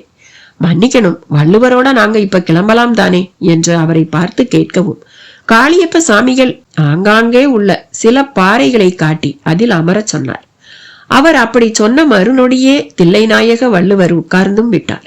அவரே உட்காரவும் அண்ணாவோ இல்லை தேவராஜனாலோ நிற்க முடியவில்லை. உட்கார்ந்து பேசுற அளவுக்கு அப்படி என்ன இருக்கு என்று பட்டாபி மென்று துப்பினார். நிறைய இருக்கு, நம்ம சந்திப்பு காரணம் இல்லாம நடக்கல என்றார் சாமி. அதை நாங்களும் ஒத்துக்கிறோம். ஆனா சரியான முறையில அந்த காரணத்தை தான் விளங்கிக்க முடியல. ஞானிகளுக்குத்தான் எதுவும் முன்னாலேயே விளங்கும். வாழ்க்கையில உள்ள உங்களுக்கு போக போகத்தான் விளங்கும். உங்களுக்கு அப்ப முன்னாடியே விளங்கிடுச்சுங்கிறது தெரியுது. அது என்னன்னு சொல்லலாமே? விக்ரமாதித்தன் சம்பந்தப்பட்ட ஏடுகள் இப்ப பாதுகாப்பான இடத்துக்கு போயிடுச்சுல்ல? அப்படித்தான் நாங்க நினைக்கிறோம். அது மட்டும் இல்ல, அங்க இருந்த மருத்துவம் சம்பந்தப்பட்ட ஏடுகள் உங்ககிட்டயும் வந்துடுச்சு. இப்படி நடந்து முடியணுங்கிறதுக்காகத்தான் வள்ளுவருக்கும் உங்களுக்கும் சந்திப்பு நேரிட்டுதா? மேலோட்டமா பார்த்தா அப்படித்தான். ஆனா உள்ளுக்குள்ள இருக்கிற காரண காரியங்களே வேற. காளியப்ப சாமியின் கருத்து அவர்கள் மூவரையும் சற்று குழப்பியது. குழப்பமா இருக்கா? குழப்பமா மட்டும் இல்ல, கொஞ்சம் ஏமாற்றமாவும் இருக்கு. எப்படி? முதல்ல உங்களையே ஒரு கடத்தல் பேர் வழியாதான் நினைச்சு வந்தோம். வள்ளுவரையே எப்படி காப்பாத்த போறோம்னு ஒரு பயமும் கவலையும் இருந்துச்சு. ஆனா உங்ககிட்ட நெருங்கினா உங்களை பத்தின எங்க கணிப்பே மாறி போச்சு. நீங்க கடத்தினவர் இல்ல, காப்பாத்தினவரா ஆயிட்டீங்க. நான் காப்பாத்தினதால உங்களுக்கு என்ன வருத்தம்? ஐயோ, வருத்தம் இல்ல, சந்தோஷம்தான். ஏமாற்றம்னு நான் குறிப்பிட்டது ஒரு வித சந்தோஷத்துலதான். தேவராஜன், அவர் பேசட்டும். காரணம் இல்லாம காரியம் இல்லைன்னார். அது எப்படின்னு அவரே சொல்லி முடிக்கட்டுமே. அண்ணா பேச்சை திரும்பவும் மையத்துக்கு இழுத்தார். விக்ரமனும் பட்டாபியும் மட்டும் மறுஜன்மம் எடுக்கல. காளியப்ப சாமி சொன்ன விதத்தில் வேறு சிலரும் எடுத்திருக்கின்றனர் என்பது போல ஒரு துணி. சாமி சொல்றத பார்த்தா நானும் மறுஜன்மம் எடுத்தவன் தான். அந்த பதிலுக்கு அவ்வளவு பேருமே ஆச்சரியத்தை எதிரொலித்தனர். என்ன பாக்குறீங்க, மறுஜென்மம்ங்கிறது விசேஷ பிறவிக்கு மட்டும்னு நினைச்சீங்களோ? இல்ல சாமி, இந்த மறுஜென்ம விஷயத்துல எங்களுக்கு நிறைய மாறுபட்ட கருத்துக்கள் இருக்கு. விக்ரமன் விஷயத்துல தொட்டு தொட்டு நடக்கிற சம்பவங்கள் தான் நாங்க அதை நம்பவே காரணம். அதே வேளையில விக்ரமன் தன்னை சுத்தமா விக்ரமாதித்தன்னு நம்பல என்றார் தேவராஜன். அது நந்தன் பைராகியை சந்திப்பதற்கு முந்தி வரை இருந்திருக்கலாம். ஆனா இப்ப அவன் தன்னை விக்ரமாதித்தன்னு தான் சொல்லவே செய்வான். அந்த அளவுக்கு மாறிட்டான் என்றார் சுவாமிகள். அப்படி அவன் தன்னை உணர்ந்தால் நந்தன் பைராகி யாருங்கிறதையும் உணரணும் இல்லையா? உணர்வான். இந்த 32வது பிறப்புக்குன்னு அவனுக்கு நிறைய கடமைகள் இருக்கே, அதை செய்யத்தானே அவன் ஜென்மமே எடுத்திருக்கான். அதெல்லாம் நடக்க வேண்டாமா? சாமி, நானும் மறுஜென்மம் எடுத்தவன்னு சொன்னீங்க. பேச்சு அதுல அப்படியே மாறி போயிடுச்சு. தேவராஜன் மிக கவனமாக விலக்கி சென்ற பேச்சை திரும்பவும் மையத்துக்கு கொண்டு வர பார்த்தார். வாஸ்தவம்தான், விக்ரமாதித்தன் வரையில நான் யாரோ இல்ல. எந்த மயானத்துல அவன் வேதாளத்தோட புதிர்கதைகளுக்கு பதில் சொன்னானோ அந்த மயானத்தோட புலையன் நான். அப்ப என் இடம் சுடுகாடு. இப்ப நான் இருக்கிறது இந்த காட்டுல. எப்பவுமே ஏதோ ஒரு விதத்துல விக்ரமாதித்த ராஜா பிறப்போட என் பிறப்பும் தொடர்ந்துகிட்டே இருக்கு. இதை எப்படி நீங்க தெரிஞ்சுக்கிட்டீங்க? யோகத்துல எவ்வளவோ பயிற்சிகள் உண்டு. அதுல சித்தாகாச பயிற்சிங்கிறது ஒண்ணு. அதாவது இருந்தும் இல்லாம போய் மனச ஆகாயமாக்கி அப்படியே பரவி திளைப்பதுன்னு பேரு. அந்த மாதிரி செய்யும் போது நான் யாருங்கிற கேள்விக்கு ஒரு விடையா கிடைச்ச விஷயம்தான் இது. எப்பவும் யாரா இருந்தாலும் அவங்க சரீரத்திலையும் மனசுலையும் கொஞ்சமாவது பூர்வ ஜென்ம வாசனை ஒட்டிக்கிட்டு இருக்கும். அதை அடையாளம் கண்டுகொள்ள தெரியணும். முடியலைன்னா முனிவர்கள் நமக்குன்னு விட்டுட்டு போயிருக்கிற நாடி ஜோதிட ஏடுகள் மூலமா நாம நம்ம பத்தி தெரிஞ்சுக்கலாம். அப்ப எங்களோட முற்பிறவியையும் நாங்க தெரிஞ்சுக்க முடியுமா? இதோ இந்த வள்ளுவரை வச்சுக்கிட்டா இப்படி ஒரு கேள்வியை கேட்கிறீங்க. அது எப்படி சாமி? நீங்க சொல்ற துணிப்படி பார்த்தா கிட்டத்தட்ட எல்லாருக்குமே மறுஜென்மம் இருக்கிற மாதிரி தெரியுதே. நிச்சயமா முக்தி மோட்சம்னு திரும்ப பிறக்காத உயிர்களோட அளவு எப்பவுமே ரொம்ப குறைவு. 1000 பேருக்கு ஒருத்தர் தேறினா அதுவே அதிகம். அப்படி பார்த்தா இந்த உலகத்துல இது நாள் வரையில பல 100 கோடி பேர் பிறந்து இறந்திருக்காங்க. அவங்க அவ்வளவு பேரும் திரும்ப பிறந்திருந்தா இப்ப இருக்கிற மக்கள் தொகையெல்லாம் ஒண்ணும் இல்லைங்கிற அளவுக்குள்ள போயிருக்கணும். இந்த கேள்விக்கு பதில நான் பிறகு ஒரு சமயம் சொல்றேன். இப்ப எனக்கு ஒரு பணியும் உங்களுக்கு ஒருவித பணியும் காத்திருக்கு. நீங்க அதை செய்ய புறப்படுங்க. எங்களோட முதல் பணி வள்ளுவரை மீட்கணுங்கிறது. மீட்டுட்டோம். அடுத்து விக்ரமாதித்தனை கண்காணிக்கிறது. அவன் இப்ப அந்த நந்தன் பைராகியோட சிஷியன் ஆயிட்டான். உங்களுக்கு அதுவரைதான் தெரியும். ஆனா எனக்கு அதுக்கு மேலையும் தெரியும் என்றார். அதுக்கு மேலையும்னா? அவர் இப்ப கொல்லிமலை நோக்கில போயிட்டு இருக்காரு. கொல்லிமலை நோக்கியா? அவரா? ஆமா, என்ன இருந்தாலும் நான் புலையன், அவர் சக்கரவர்த்தி இல்லையா? நீங்க இப்ப சித்த மகா புருஷராச்சே. இது இந்த ஜென்மத்துல கிடைச்ச பதவி. ஆனா இது எனக்கு கிடைக்க கூட காரணம் உண்டு. அதன்படி நான் விக்ரமாதித்த ராஜாவுக்கு உதவி செய்யணும். அதுதான் இந்த பிறப்போட நோக்கம். இந்த விஷயங்களை நீங்க எப்ப தெரிஞ்சுக்கிட்டீங்க? எப்ப தெரிஞ்சுக்கிட்டா என்னங்க, நாம இப்ப விக்ரமாதித்த ராஜாவுக்கு உதவணும். அவருடைய வீர தீர பிரதாபங்களை பார்க்கவும் தயாராவோம். அதுதானே முக்கியம். இப்படி மொட்டையா சொன்னா எப்படி சாமி? இப்படி எல்லாம் நாம் ஏன் செய்யணும்? இதனால இந்த உலகத்துல என்ன பெருசா மாற்றம் ஏற்பட்டுடும்? அது ஏற்பட்ட பிறகுதானே தெரியும். நம்ம எல்லாம் விட இந்த உலகமாகிய இயற்கை பெருசு இல்லையா? இந்த இயற்கை போயும் போயும் நம்மை போன்ற சாதாரண மனிதர்களையும் ஒரு விக்ரமாதித்தனையும் கொண்டுதான் தனக்குரிய மாற்றங்களை செஞ்சுக்கணுமா? தேவராஜன் கேட்கும் விதத்தை பார்த்தால் அவர் நடக்கும் ஒவ்வொரு விஷயத்தையும் அணு சுத்தமாக புரிந்து கொள்ள முயல்கிறார் போல தோன்றியது. ஒரு பத்திரிகையாளராக அவரது அனுபவம் மிக வித்தியாசமானது. ஒரு முறை ஒரு கோவிலில் சிலை ஒன்று களவு போய்விட்டது. அதற்கு ஒரு வாசகர், தன்னையே பாதுகாத்துக் கொள்ள முடியாத இறைவன் எப்படி உலகத்தை பாதுகாத்து ரட்சிப்பார் என்று கேட்டார். என்னையே விலைக்கு உட்படுத்தும் மனிதர்களை நான் எதற்கு பாதுகாக்க வேண்டும் என்று கடவுள் திருப்பி கேட்டால் என்ன செய்வது என்று ஒரு வாசகர் அவரை திருப்பி கேட்டார். அம்மட்டில் ஒரு வாக்குவாதம் சங்கிலி தொடர் போல போய்கொண்டே இருந்தது. அதெல்லாம் தேவராஜன் நினைவுக்கு வந்தது. அதை அவர் வார்த்தைகளில் விவரிக்கும் முன்பே காளியப்ப சாமிகள் புரிந்து கொண்டு சிரித்தார். இந்த விக்ரமாதித்தன் மறுபிறப்பு விஷயத்துல விஞ்ஞான சிந்தனையோட தொல்லை அதிகம் இருக்குது. தண்ணிய லிட்டர்ல அளக்குற மாதிரி, அரிசி பருப்ப கிலோ எடையில அளக்குற மாதிரி. இந்த விஷயத்த எதுல அளக்குறதுன்னு உங்களுக்கு தெரியல இல்ல? ஆமா சாமி, ஒரு கோணத்துல இது ஒரு உலகத்தோட அரிய அதிசயமான சம்பவம். ஜடமா கட்டட வடிவத்துல இருக்கிற உலக அதிசயங்களுக்கே நாம பிரமிச்சு போறோம். ஆனா இது ஒவ்வொரு நொடியும் நம் கண் எதிர்க்க நடந்துகிட்டு இருக்கிற ஒரு அதிசயம். ஆகையால இத புரிஞ்சுக்க நான் ரொம்பவே சிரமப்படுறேன். சரி, நல்லது. இப்படி பேசிக்கிட்டே இருந்தா அதுக்கு ஒரு முடிவு இல்லாம போயிடும். ஆனா ஒண்ணு மட்டும் நல்லா புரிஞ்சுக்கங்க, விடையில்லாத கேள்வியே இந்த உலகத்துல இல்ல. உங்களுக்கும் விடை இருக்கும். இப்போதைக்கு நீங்க கிளம்புங்க. எனக்கும் கொல்லிமலையில ஒரு வேலை இருக்கு. கொல்லிமலையிலையா? ஆமா, என் எஜமானருக்கு நான் சில உதவிகள் செஞ்சாகணுமே. அவர் தன்னோட வாளை தேடி கொல்லிமலைக்கு பஸ் ஏறிட்டார். அவருடைய வித்தையில ஒரு வித்தைய அவர் பிரயோகிக்க கத்துக்கிட்டாலும் இப்படியெல்லாம் பஸ்லயும் கார்லயும் போய் அவர் கஷ்டப்பட வேண்டாம். என்ன செய்வது? பூர்வ ஜென்ம நினைவுகள் அவருக்கு வேகமா வரல போல இருக்கு. அவருக்கு அவரோட சக்திய அடையாளம் காட்டுறதும் என் வேலையில ஒண்ணு இல்லையா? காளியப்ப சாமிகள் சொன்னதை தொடர்ந்து அண்ணாவிடம் சின்னதாக மீண்டும் ஒரு குழப்பம்.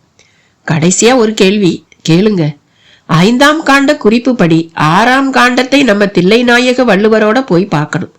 அதாவது அந்த காளி கோவிலுக்கு போய். அங்கேயோ அந்த சர்ப்பம் காவல் இருக்கு. எங்களால முன்ன போல சகஜமா ஏடுகளை எடுத்து வரிசையா பார்க்க முடியுமா? தாராளமா. ஏடு என்ன சொல்லுதோ அதுதான் என்பதிலும். எப்ப 6ஆம் காண்டத்தை பார்க்க வர சொல்லி 5ஆம் காண்டத்துல குறிப்பு வந்துச்சோ அப்ப அங்க போனா உங்களுக்கு தானா வழி பிறக்கும்னு தான் அர்த்தம். கவலை வேண்டாம். அந்த கவலையோட பெரிய கவலை நம்ம வள்ளுவரே அந்த நந்தன் பைராகி சந்திக்க முயற்சி செஞ்சிருக்கான். அதனாலதான் கடத்தி இருக்கான். விக்கிரமனையும் ஏவி விட்டுருக்கான். இப்ப அந்த முயற்சியெல்லாம் தோல்வி அடைஞ்சிடுச்சு. இந்த நிலையில திரும்ப அவன் வந்தா? அண்ணாவின் கவலை காளியப்ப சாமிக்கும் புரிந்தது. அநேகமா இதுக்கு விடை 6ஆம் காண்ட ஏட்டுல உங்களுக்கு கிடைக்கலாம். இதுவரை தெய்வ பலம் தூர இருந்தது. இப்ப அது கிட்ட வந்தாச்சு. ஏன் சந்தேகம்? இந்த நொடி வரை நீங்க தான் எல்லா காரியங்களையும் செஞ்சதா நினைச்சா மனச மாத்திக்கங்க. ஆட்டு விக்கிற சக்தி எங்கேயோ இருக்கு. ஆடிக்கிட்டு இருக்கோம் எல்லாரும். இதுவரை எப்படி ஆடினோமோ அப்படியே இனியும் ஆடுவோம். புறப்படுங்க. காளியப்ப சுவாமிகள் அவர்களை கிளப்பி விட அவர்களும் அதற்கு மேல் அப்பொழுது பேசவோ விவாதிக்கவோ எதுவும் இல்லை என்கிற வெறுமையுடன் திரும்பி நடக்க ஆரம்பித்தனர். இளைய வள்ளுவன் சுமந்து வந்த தாலி பானையும் குகைக்குள் அவரால் எடுத்து செல்லப்பட்டது. திரும்பவும் அதே ஒற்றையடி பாதை. வரிசையாக ஒவ்வொருவராக அணிவகுத்து சென்றபோது அவர்கள் தலைக்கு மேல் படபடவென்று சிறகு சப்திக்க மயில் ஒன்று பறந்து சென்றது. சற்றே அபூர்வ காட்சி. தில்லைநாயக வள்ளுவர் மட்டும் அதை பார்த்து கன்னத்தில் போட்டுக்கொண்டார். என்ன வள்ளுவரே, மயில்னா உடனே முருகன் ஞாபகமா என்று கேட்டான் பட்டாபி. இல்லைங்க தம்பி, அது மயில் உருவத்துல போற சாமி. அதாவது நம்ம சித்தர் சாமி. கொல்லிமலைக்கு பறந்தே போறதுன்னு முடிவெடுத்து கிளம்பிட்டாரு. என்னது, அந்த மயில் தான் காளியப்ப சாமியா? ஆமாம், அவர் விரும்புற வடிவத்தை எடுக்கிறவர். இந்த 2 நாள்ல அவர் எடுத்த பல வடிவங்களை நேர்ல பார்த்தவனாச்சே நான். ஓ, நிஜமாவா? நான் எதுக்கு பொய் சொல்லணும்? இதை யார்கிட்டையாவது சொன்னா உலகத்தோட பெரிய பொய்யே இதுதான்னு சொல்லுவாங்க. எதுக்கு சொல்றீங்க? ஏன் சொல்லணும்? சொல்லாதீங்க. அதிசயங்கள் எப்பவும் ஒரு அளவுக்குள்ள இருக்கணும். கோவில்ல கொடுக்கற சுவாமி தீர்த்தம் மாதிரி. அதை நாம சொம்புல வாங்கி குடிச்சா அது குடி தண்ணீர்னு அர்த்தம் மாறிடும் இல்ல? தில்லைநாயக வள்ளுவரின் பதில் தேவராஜனையே ஒரு உலுக்கு உலுக்கிவிட்டது. இன்னும் என்னவெல்லாம் நடக்கப் போகிறதோ என்கிற கேள்வியோடு அவரிடமும் நடை தொடர்ந்தது. விருட்சமாபுரியின் நீதி சபை பார்ப்பதற்கு லட்சணமாக ஒரு கலைக்கூடம் போல இருந்தது. அங்கே நடுநாயகமாக ஒரு சிம்மாசனம். அதன் இரு புறத்திலும் வரிசையாக சபை பிரதிநிதிகளுக்கான ஆசனங்கள் போடப்பட்டிருந்தன. அவைகளில் தூசு படிந்து நூலாம்படையெல்லாம் அடைந்திருந்தது. அதுவே நீதி சபையில் வழக்குகளே வருவதில்லை என்பதற்கு சான்றாக தெரிந்தது. நீதி சபையின் இரு மருங்கிலும் 5 பொன்னாலான 2 பித்தளை சேகண்டிகள் பொருத்தப்பட்டிருந்தன. அவை சப்திக்கும் போது நீதி சபை இயங்குகிறது என்று பொருள். அவைகளும் நெடுநாளாக சப்திக்காமல் அந்த சேகண்டியின் நடுவில் குளவி ஒன்று கூடு கட்டியிருந்தது. அதுவே அந்த சேகண்டியும் இயங்கி வெகு நாட்களாகி விட்டதை சொல்லாமல் சொல்லியது. அங்கே தென்பட்ட காட்சி ஒவ்வொன்றுமே விருட்சமாபுரி வழக்குகளற்ற ஒரு நகரம் என்பதை எடுத்து காட்டின. இந்த நிலையில் அங்கே ஒரு பணியால் வேக வேகமாக வந்து அந்த நீதி சபையை துப்புரவு செய்ய ஆரம்பித்தான். அதைத் தொடர்ந்து 2 கட்டியக்காரர்கள் சபை முகப்பில் வந்து கைவசம் நீதிக்கோளுடன் நின்று கொண்டனர். ஒரு பணியாளன் சேகண்டியை நெருங்கி குளவி கூட்டை நீக்கிவிட்டு அதை சப்தித்து சத்தம் எழுப்ப தொடங்கினான். அந்த சத்தமும் நாலாபுரமும் எதிரொலித்தது. ஆச்சரியமூட்டியது. விருட்சமாபுரியின் நீதி சபைக்கு ஒரு வழக்கு வந்திருக்கிறது என்பதே அந்த சத்தத்திற்கான பொருள். அதை கேட்டு விருட்சமாபுரி மக்களில் பலர் நீதி சபை நோக்கி வர தொடங்கிவிட்டனர். அரசனும் ரதம் ஒன்றில் நீதி சபைக்கு வந்து சேர்ந்தான். ரதத்தை விட்டு இறங்கி நீதி சபையை ஒரு பார்வை பார்த்தான். அவனோடு மகாமந்திரியும் தளபதியும் கூட வந்திருந்தனர். நமது நாட்டு நீதி சபைக்கு வேலையே இல்லை என்று ஒரு கர்வம் இருந்தது. அது இன்று பொய்யாக போய்விட்டது என்று மந்திரி முணுமுணுத்தார். கட்டியக்காரர்களும் கட்டியம் கூறி முதலில் விருட்சமாபுரி அரசனையும் பிறகு மற்ற அவை பிரதானிகளையும் வரவேற்றனர். ஒவ்வொருவராக சென்று அவர்களுக்கான ஆசனத்தில் அமர்ந்து கொண்டனர். இறுதியாக அந்த 3 இளைஞர்களுடன் அவர்களை கைது செய்த காவல் வீரனும் வந்து சேர்ந்தான். ஜனக்கூட்டமும் சேர்ந்து விட்டது. வழக்கும் ஆரம்பமாகியது. மகா மந்திரியார்தான் துவக்கி வைத்தார்.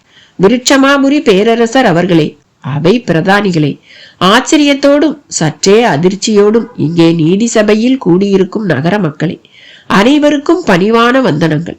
பல பல காலத்திற்கு பிறகு நமது நீதி சபைக்கு வழக்கொன்று வந்திருக்கிறது. விருட்சமாபுரியில் வழக்குக்கு வழியில்லை என்கிற ஒரு நிலை இருந்தது. காரணம், இந்த மண்ணில் கோள்கள் செயல்படாது என்று நாம் நம்பி இருப்பதே. மக்களும் மகத்தான வாழ்க்கை வாழ்ந்து இந்த மண்ணையே ஒரு மோட்சபுரியாக வைத்திருந்த நிலையில் இந்த மண்ணை சேர்ந்த 3 அந்தன இளைஞர்கள் இந்த வழக்கிற்கு காரணமாகி விட்டனர். உடன் பிறந்த சகோதரர்களாகிய அவர்களுக்குள் ஏற்பட்ட சண்டையை விலக்க போன சிவனடியார் ஒருவரும் வேறு ஒரு நகரத்தை சேர்ந்தவரும் இந்த 3வரால் தாக்கப்பட்டுள்ளனர். இதை எண்ணி இந்த நீதி சபை வருத்தம் கொள்கிறது. ஆனால் அந்த இளைஞர்களோ தங்களுக்குள் கருத்து பேதம்தான் ஏற்பட்டது, அது சண்டையல்ல என்றும் தங்களுக்குள் ஏற்பட்ட அந்த பேதம் கூட ரசிப்புத்தன்மை சார்ந்த உயர்ந்த கலையம்சமான ஒன்றே என்றும் கூறுகின்றனர். யார் கூறுவது உண்மை என்பதை இங்கே நீதி சபையில் கண்டறியவே கூடியுள்ளோம் என்று கூறி அமர்ந்தார். அதைத் தொடர்ந்து அந்த 3 இளைஞர்களும் வழக்கு மேடையில் தனித்தனியே நின்றனர். முதலாம் அவன் ராமவர்மன் பேச தொடங்கினான். அவைக்கு என் வழக்கம். நான் பிறக்கும் போதே அதிதேர்ந்த ரசனையுடன் பிறந்து விட்டவன். எனது ரசனைக்கு ஒரு எல்லையை நிர்ணயம் செய்ய யாராலும் முடியாது. குறிப்பாக வாசத்தை வைத்தே அது என்ன பொருள் அல்லது என்ன தின்பண்டம் எப்பொழுது செய்யப்பட்டது என்பதை கூறிவிடுவேன். இப்படிப்பட்ட என் ரசனையோடு என் சகோதரர்களும் தங்கள் ரசனையுடன் போட்டிக்கு வந்துள்ளனர். இங்கே வந்திருக்கும் வழக்கு குற்ற வழக்கு அல்ல. யார் சிறந்தவர் என்பதை தீர்மானிக்கும் ரசனை சார்ந்த நுட்பமான வழக்காகும். இந்த நீதி சபையின் தீர்ப்புக்கு நான் கட்டுப்படுகிறேன். அதிதேர்ந்த ரசனை உடையவர் சொல்வதை மற்றவர் கேட்க வேண்டும். இதுவே என் வேண்டுகோள் என்று ராமவர்மன் பேசி முடித்தார். அவை பிரதானிகள் ஆச்சரியமாக பார்த்தனர். மற்ற 2 சகோதரர்களான கிருஷ்ணவர்மனும் பலராமவர்மனும் ராமவர்மன் பேச்சை வழிமொழிந்தனர். நீதி சபைக்கு சாணக்கிய சேனனும் வந்திருந்தான். அவனும் எழுந்திருந்து, இவர்கள் சொந்த பிரச்சனையில் நான் தலையிட்டதால் தான் கை கலப்பு ஏற்பட்டது. எனவே என் மேலும் பிழை உள்ளது. சிவனடியாரும் கூட கருத்து சொல்ல போய்தான் வாங்கி கட்டி கொண்டார். எனவே எங்களை விடுவித்து இந்த 3வரில் ரசனையில் சிறந்தவர் யார் என்பதை கண்டறியும்படி சபையை கேட்டுக்கொள்கிறேன் என்று கூறி முடித்தான். அதைத் தொடர்ந்து நீதி சபையின் காப்பாளரான அரசர் 3வரையும் பார்த்து, உங்கள் ரசனை பற்றி நீங்களே முதலில் விளக்கி கூறுங்கள், பிறகு அது பரீட்சிக்கப்படும் என்றார். உடனே முதலாம் அவன், நான் வாசத்தை வைத்தே ஒரு பொருள் எது என்றும் அது எப்படிப்பட்டது என்றும் கூறிவிடுவேன் என்றார். அதைத்தான் எல்லோரும் கூறுவார்களே என்றார் அரசர். உடனே ராமவர்மனும், அரசே, நான் வாசம் என்று கூறியது நீங்கள் அனைவரும் உங்கள் நாசியால் உணரும் வாசத்தை அல்ல. உங்கள் நாசிகளுக்கு துளியும் புலனாகாததை கூட நான் கூறிவிடுவேன் என்றார். அப்படியே இந்த அவையில் கூட ஒருவருக்கு தொடையில் காயம் ஏற்பட்டு சீல் பிடித்துள்ளது. அந்த சீலின் நாற்றத்தை நான் இங்கே உணர்கிறேன். சந்தேகம் இருந்தால் பரீட்சித்து பாருங்கள் என்றான். அரசன் முகத்தில் உடனே வியப்பு. அதற்கு ஏற்ப ஒரு காவல் வீரன் தானாக முன்வந்து, அரசே, என் தொடையில்தான் சீல்புண் உள்ளது என்றான்.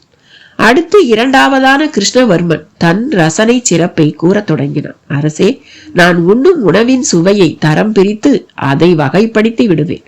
ஒரு கவளம் சோறு எனக்கு போதுமானது. அது எப்படிப்பட்டது என்று கூறிவிடுவேன் என்றான். மூன்றாம் அவன், நான் உறக்க பிரியன், படுக்கை சுகம் எப்படிப்பட்டது என்று எனக்குத்தான் தெரியும். இவர்கள் ரசனையை எல்லாம் விட என் ரசனையே மேம்பட்டது என்றான். அரசர் மூவரையும் ஆச்சரியமாக பார்த்தார். மூவருமே தங்கள் புலன்களை ஆற்றல் மிக்கதாக வைத்துக் கொண்டிருக்கின்றனர். மிக நுட்பமானவர்களாகவும் உள்ளனர். இவர்களை எப்படி பரீட்சை செய்வது என்று உடனேயே சிந்திக்க தொடங்கினார். பின் அவையை பார்த்து, இந்த மூவரையும் நான் என் விருந்தாளிகளாக தங்க வைத்து தனித்தனியே இவர்களின் சிறப்பை புரிந்து கொள்ள விரும்புகிறேன். அப்படி புரிந்து கொண்ட பிறகு இந்த அவையை கூட்டி என் தீர்ப்பை கூறுகிறேன் என்றார். மூவரும் உற்சாகமாகிவிட்டனர். தங்களுக்குள் தனித்தனியே தன் ரசனைதான் பெரிது என்று மார்தட்டி கொண்டே அரசனை பின்தொடர்ந்து சென்றனர். அன்று இரவே மூத்தவன் ராமவர்மன் ரசனைக்கு அரசர் ஒரு பரீட்சை வைத்து விட்டார். விருட்சமாபுரியில் பரத்தையர்கள் கிடையாது. எனவே பக்கத்து நகருக்கு சேவகர்களை அனுப்பி பரத்தை ஒருத்தியை அழைத்து வர சொன்னார். அவளை நன்கு தைல நீராடி விட்டு வர சொல்லி வாசனாதி திரவியங்களில் திளைக்க விட்டு இந்திரலோகத்தின் வேத கன்னியர்களைப் போல அழகு சுந்தரியாக்கி பலவித நறுமண மலர்களையும் அவளது கூந்தலில் சூட்டி ஒரு வாசம் என்றில்லாமல் பல வாசத்தில் அவளை நிலைப்படுத்தி அந்த கன்னிகையை ராமவர்மனிடம் அனுப்பி வைத்தார். அவனும் ஒரு புது மாப்பிள்ளை போல அவளை வரவேற்றான்.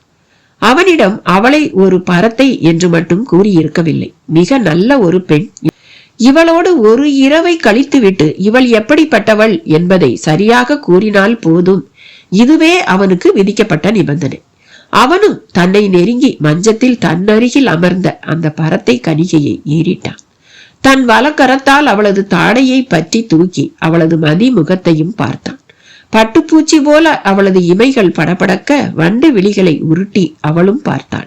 பொய்யாக வெட்கப்படுவது போல பாவனையும் புரிந்தாள். அதே சமயம் அவன் நாசி அவளிடம் முகரக்கூடாத ஒன்றை முகர்ந்தது போல அருவருப்பு கொண்டது. அவளும், ஏன் உங்கள் முகம் கோணுகிறது என்று கேட்டாள். உண்மையை சொல், நீ குலஸ்திரியா என்று கேட்டான். அதில் என்ன சந்தேகம் உங்களுக்கு? இல்லை, உன் உடல் மேல் ஆட்டுப்பாலின் வாசம் வீசுகிறது. அது மட்டுமல்ல, ஒரு இடத்தில் ஆண் வீரர்களின் உடம்பில் இருந்து பீரிடும் வியர்வை நாற்றமும் என் மூக்கில் ஏறிற்று என்றான். அவள் முகத்தில் வியப்பு. உடனேயே அவளும் அவனை விடுத்து அவன் கூறிய தகவலோடு அவனிடமிருந்து விலகி அரண்மனை நோக்கி சென்றாள். அரசனும் சங்கதியை விசாரிக்கலானான். அரசே, அவர் நிஜமாலுமே அற்புதமான ரசனை உள்ளவர். மிக நுட்பமான நாசி அவருக்கு. நான் நேற்று ஒரு மாவீரனுடன் இரவை கழித்தேன். அந்த வீரனின் வியர்வை வாடையை இவர் கண்டறிந்து விட்டார். அது மட்டுமல்ல, சில காலம் முன்பு நான் உடல் நலம் குறைவாக இருந்த நிலையில் ஆட்டுப்பாலை குடித்து நலம் பெற்றேன். அந்த பாலின் வாடையும் என் உடம்பில் நிலவுவதை கண்டறிந்து கூறிவிட்டார் என்றார். அரசர் வியந்து போனார். அவள் கூறியதை குறித்து கொண்டவர் மறுநாளே கிருஷ்ணவர்மனை சோதிக்க தொடங்கினார். எப்பேற்பட்ட உணவின் ருசியையும் உணர்ந்து பார்த்து அதன் நுட்பம் கூறிவிடுவேன் என்று அவன் கூறியதால் அவனை தன்னுடன் உணவருந்த கூறி நேரடியாகவே பரீட்சை செய்ய தொடங்கினார். விதவிதமான பதார்த்தங்கள், அரிசிச்சோறு, காராம்பசுவின் பால், வெள்ள பணியாரம், கார பணியாரம், கீரை துவையல், கருணை கிழங்கு மசியல், புளிக்குழம்பு சாறு, கொத்தவரை கூட்டு, உளுந்து வடை, இஞ்சி விழுது வெள்ள பொங்கல், மிளகு பொங்கல், பசு நெய் என்று விதவிதமான உணவுகள் ஆவி பறக்க வெள்ளித்தட்டில் இருந்து கண்ணை பறித்தது. அரசருக்கும் கிருஷ்ணவர்மனுக்கும் தங்கத்தட்டு போடப்பட்டு உணவு பரிமாற தயாராக சேடி பெண்கள் காத்திருந்தனர். கிருஷ்ணவர்மனும் அரசனும் சாப்பிட அமரவும் பாலும் பழமும் கொடுத்து விருந்தை துவக்கினர். பின் வரிசையாக காய்கறி பதார்த்தங்களை தட்டில் ஓரமாக வைத்தனர். அரிசி சோற்றை வெள்ளி கரண்டியால் எடுத்து பரிமாறிய போது மலர்ந்த மல்லிகை பூக்களை இலையில் பரத்தி கொட்டியது போல இருந்தது. அதில் ஒரே ஒரு கவளத்தை தான் கிருஷ்ணவர்மன் எடுத்திருப்பான். உடனே அவன் முகம் வாடியது. ஒரு சில பருக்கைகளை மட்டும் ருசித்தவன் அப்படியே சாப்பிட்டதை தட்டிலேயே துப்பினான். அரசர் அதிர்ந்து போனார். ஏன் அப்படி செய்தாய் என்று கேட்டார். இந்த அரிசியில் பிணவாடை வீசினால் நான் எப்படி உண்ண முடியும் என்று கேட்டான். உடனேயே அரசர் முகமும் அதிர்ச்சியில் கருத்து போனது. பதிலுக்கு அவர் சோற்றை முகர்ந்து பார்த்து சில கவளங்கள் விழுங்கவும் செய்தார். ஆனால் அவரால் எதையும் உணர முடியவில்லை. நீ வேண்டுமென்றே கூறுகிறாயா என்று கேட்டார். இல்லை, இந்த அரிசியை எங்கே வாங்கினீர்கள் என்று கேட்டு பின் இறுதியாக ஒரு முடிவுக்கு வாருங்கள் என்றான் கிருஷ்ணவர்மன். அரசரும் அரண்மனை சமையல்காரனை அழைத்து விஷயத்தை கூறினார். உடனேயே சமையல்காரனும் கிருஷ்ணவர்மன் கூறியதில் உண்மை இருக்கிறது என்றான். எப்படி என்று அரசர் கேட்கவும், சுடுகாட்டை ஒட்டி இருக்கும் நன்சை வயலில்தான் இந்த அரிசி விளைந்தது. சுடுகாட்டில் பிணங்கள் எரியும் போது அதன் புகை எப்போதும் வயல்வெளி கதிர்கள் மேல் பரவித்தான் பிரியும். அதன் காரணமாக அந்த வாடையை இவர் உணர்ந்து இருக்கலாம் என்று சொல்லவும் அரசர் வியப்பின் உச்சிக்கே போய்விட்டார். அடுத்ததாக 3ஆம் அவனுக்கான பரிசோதனை. அவன்தான் உறக்க பிரியனாயிற்றே. தூங்குவதில் என்ன பெரிய ரசிப்பு தன்மை இருக்கிறது என்று அவனது மற்ற 2 சகோதரர்களும் கேலி செய்தனர். ஆனால் அவனோ ஆழ்ந்து தூங்குவதுதான் அரிய செயல். அந்த தூக்கத்திற்கு கேடாக ஒரு சிறு சப்தம் கேட்டாலும் என் தூக்கம் கெட்டுவிடும். உதாரணமாக, நான் உறங்கும் அறைக்கு ஒரு காத தூரத்தில் ஒரு பறவை கத்தினாலும் கூட அது என் காதுகளுக்கு கேட்டு தூக்கம் கெட்டுவிடும். அந்த அளவு ஆழ்ந்த தூக்க ரசனையையும் மென்மையையும் நான் நேசிப்பவன் என்றான். அரசரும் அதற்கு ஏற்ப மிக மிக அமைதியான ஒரு அறையை தேர்வு செய்து அதில் ஒரு மெத்தைக்கு 9 மெத்தையை போட்டு அதன் மேல் பட்டு வஸ்திரங்களை விரித்து சப்தமே இல்லாதபடி ஒரு அமைதியையும் உருவாக்கி குளிர்ச்சியான காற்றுக்காக சேடியர்களை கவரி வீச செய்து அவனை உறங்க பணித்தார். ஆனால் அவனாலோ நிம்மதியாக உறங்கவே முடியவில்லை. புரண்டு புரண்டு படுத்தான். ஒரு வழியாக பொழுதும் விடிந்தது. அரசரும் வந்து நிம்மதியாக உறங்கினாயா என்று கேட்டார். எங்கே, இந்த மெத்தைகள் சரியில்லை, ஒரே உறுத்தல், என் முதுகை பாருங்கள், உறுத்திய தடயம் கூட இருக்கும் என்றான். அரசரும் அவன் முதுகை பார்த்தார். அதில் மெல்லிய மயிர்த்துண்டு ஒன்று ஆழ பதிந்தது போல ஒரு அழுத்தமான வரி. படுக்கையோ மிக சுத்தமாக இருந்தது. அதில் ஒரு தலைமுடி இருந்தாலும் அது இப்படியா தோலை உறுத்தும் என்று தோன்றியது. இறுதியில் அடியில் உள்ள 9வது படுக்கையில் கண்ணுக்கே தெரியாதபடி ஒரு மயிர்த்துண்டு கிடந்தது. அதன் நீளமும் முதுகின் தடயத்தின் நீளமும் ஒன்றாக இருந்தது. அரசர் திக்குமுக்காடி போய்விட்டார். அவனும், இப்பொழுது கூறுங்கள், யார் ரசனை சிறந்தது என்று எதிர்கேள்வி கேட்டான். அரசரும் தீர்க்கமாக யோசித்தவராக, நாளைய நீதி சபையில் கூறுகிறேன் என்றார். அவர் கூறிய தீர்ப்பு எப்படிப்பட்டதாக இருந்திருக்கும்? மூவரில் ரசனையில் தலை சிறந்தவன் யார்? எப்பொழுதோ குடித்த ஆட்டுப்பாலின் வாடையையும் வியர்வை வாடையையும் கூட துல்லியமாக முகர்ந்து பார்த்த ராமவர்மனா, இல்லை மல்லிகை பூ போன்ற சோற்றிலும் பிணவாடை வீசுவதாக கூறிய கிருஷ்ணவர்மனா, அதுவும் இல்லை 9 மெத்தையில் படுத்தும் ஒரு மயிர் துண்டின் உறுத்தலை உணர்ந்து அதன் அடையாளம் காட்டிய பலராமவர்மனா? கேள்வியை வேதாளமும் விக்ரமாதித்தனிடம் கேட்டுவிட்டு, உன்னால் இந்த கேள்விக்கு சரியான பதில் கூற முடியாது, உன் தலை வெடித்து சுக்கு நூறாக போகிறது உறுதி என்று கூறி இடியடி என்று சிரித்தது. விக்ரமாதித்தன் அதை பார்த்து முறைத்தான். முறைக்காதே, இந்த மூவருமே ஒவ்வொரு விதத்தில் அதி தேர்ந்தவர்கள். சாதாரண மனிதர்களின் ரசனைக்கும் சக்திக்கும் வெகு தூரத்தில் உள்ளவர்கள். தங்கள் ஆற்றலை முழுமையாக நிரூபித்தவர்கள் என்று வேதாளம் விக்ரமாதித்தனை கிளறிவிட்டது. விக்ரமாதித்தன் என்ன கூறியிருப்பான்? அந்த இடம் பார்ப்பதற்கே படு விகாரமாக இருந்தது. ஒரு பக்கம் பக்கிங்காம் கால்வாயின் ஓட்டம், மறுபக்கத்தில் சேரி குடிசைகளின் ஆக்கிரமிப்பு, இன்னொரு புறத்திலோ ஏராளமாக பழைய டயர்கள். சென்னையில் பழைய பேப்பர்களையும் பாலித்தீன் தாளையும் தேடி தேடி பொறுக்கும் 15 வயதுக்கு கீழான சிறுவர்கள் தோளில் அந்த பழைய காகித மூட்டையுடன் அந்த சேரி பகுதிக்குள் புகுந்து டயர் குவியல்களுக்கு நடுவில் ஒரு மாதிரி வளைந்து செல்லும் நுண் புழுதி பாதையில் நடந்தபடி இருந்தனர். சினிமா ஷூட்டிங்கிற்காக செட் போடப்பட்ட இடம் போல இருந்த அந்த பகுதியை கரீம்பாய் டிங்கர் பட்டறை என்று அந்த ஏரியாவில் குறிப்பிட்டார்கள். பட்டறைக்கு பக்கத்திலேயே கால்வாயை ஒட்டி ஆக்கிரமிப்பு செய்து பழைய புத்தக கடை போட்டிருந்தான் தங்கவேலு என்கிற ஒருவன். பேர்தான் பழைய புத்தக கடை. உள்ளே கஞ்சாவில் இருந்து அபின் வரை எல்லாம் கிடைக்கும். தங்கவேலுவும் பார்க்க அப்படி ஒன்றும் லட்சணமாகவோ திடகாத்திரமாகவோ இருக்க மாட்டான். சோடா புட்டி கண்ணாடியும் அழுக்கு லுங்கியுமாக அவனை யாராவது பார்த்தால் ஒரு 4 8 பிச்சை போடத்தான் நினைப்பார்கள். அப்படி ஒரு பரிதாபமூட்டும் அப்பிராணி தோற்றம். ஆனால் இடுப்பில் ஒளித்து வைத்திருக்கும் செல்போனை எடுத்து ஹிந்தி, கொங்கணி, மராட்டி என்று எல்லா பாஷையிலும் கலாய்ப்பான். பிறகு வழக்கம் போல சாதுவாகி விடுவான். சென்னை போலீஸ் கமிஷனர் அலுவலகத்தில் ஒரு கிரைம் லிஸ்ட் உண்டு. அதில் இருக்கும் பெயர்களை விடவும் அதிகமான பெயர்கள் கொண்ட லிஸ்ட் இந்த தங்கவேலுவிடம் இருப்பது போலீஸ் கமிஷனருக்கே தெரியுமோ தெரியாதோ. கமிஷனர் ஆபீஸில் கூட அட்டகாசமான வளவளப்பான கம்ப்யூட்டர்களில் அடங்கி கிடக்கும் இந்த லிஸ்ட் இவனை பொறுத்த மட்டில் ஒரு சின்ன சிகரெட் பாக்கெட்டின் பின்புற குறிப்புகளில் தான் இருக்கிறது என்றால் அதில் ஆச்சரியம் அடையவோ அதிர்ச்சி அடையவோ தேவையே இல்லை. வல்லவனுக்கு புல்லும் ஆயுதம் என்று சும்மாவா சொன்னார்கள்? தங்கவேலுவோ வல்லவனுக்கு வல்லவன். அவன் முழு பரிமாணமும் யாருக்கு தெரியுமோ தெரியாதோ அவனை பார்ப்பதற்காக ஒரு குப்பை காகித பையுடன் வந்த ஒல்லியாய் உயரமாய் இருக்கும் ஒருவனுக்கு மட்டும் நன்றாகவே தெரிந்திருந்தது. அதனாலோ என்னவோ காகிதப்பை மூட்டையுடன் வந்தவன் தங்கவேலுவை பார்த்து மூட்டையை அடைக்கவா இல்லை எரிக்கவா என்று பரிபாஷையில் கேட்டான். அடுத்த நொடியே தங்கவேலு நிமிர்ந்து அவனை பார்த்த விதத்தில் அனல் பறந்தது. கோந்தும் என்றது உதடுகள். அந்த உயரக்காரனும் ஒரு சிரிப்பு சிரித்தான். மெல்ல இடையிலிருந்து ஒரு கருப்பு நிறத்தாலான சிகரெட் ஒன்றை எடுத்து உதட்டில் வைத்தான். அடுத்த நொடியே தங்கவேலு வேதால் சிங் என்றான், அதுவும் காற்று குரலில். பதிலுக்கு சிகரெட் புகையுடன் சிரித்தான் வேதால் சிங் என்று அழைக்கப்பட்ட அவன். வேதால் சிங், நீயா? ஏன் தங்கவேலு, நீயும் நான் செத்து போயிட்டதா நினைச்சிட்டியா? இந்தியாவே நினைக்குது சோட்டா பையன் இந்த தங்கவேலு. நான் நினைக்கிறதுக்கு என்ன தப்பு? என் மாதிரி ஆளுங்கெல்லாம் அவ்வளவு சீக்கிரம் செத்துட மாட்டோம். எவனையே நான் கன்வின்ஸ் பண்ணி வச்சிருக்கிறேன் தெரியுமா? வேதால் சிங், உணர்ச்சி வசப்படாதே. என்னை இனி சிங்குன்னு மட்டும் கூப்பிடு. இந்த வேதாளத்தை விட்டுடு.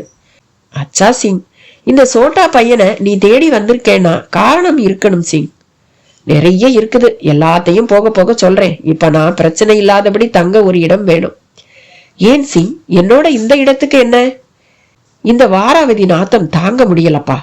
அப்படி சொல்லாத. இங்கதான் போலீஸ்காரங்க இதுவரைக்கும் வரல. மீறி வந்தாலும் நீ ஓடி ஒளிய இந்த வாராவதிக்குள்ளேயே நிறைய ஏற்பாடு பண்ணியிருக்கேன். அது மட்டும் இல்ல, நம்ம கண்ட்ரோல் ரூம் கூட இங்கதான் இருக்கு. பக்கத்திலேயே போலீஸோட கண்ட்ரோல் ரூம் டவரும் இருக்குது. ஒட்டு கேட்க ரொம்ப வசதி.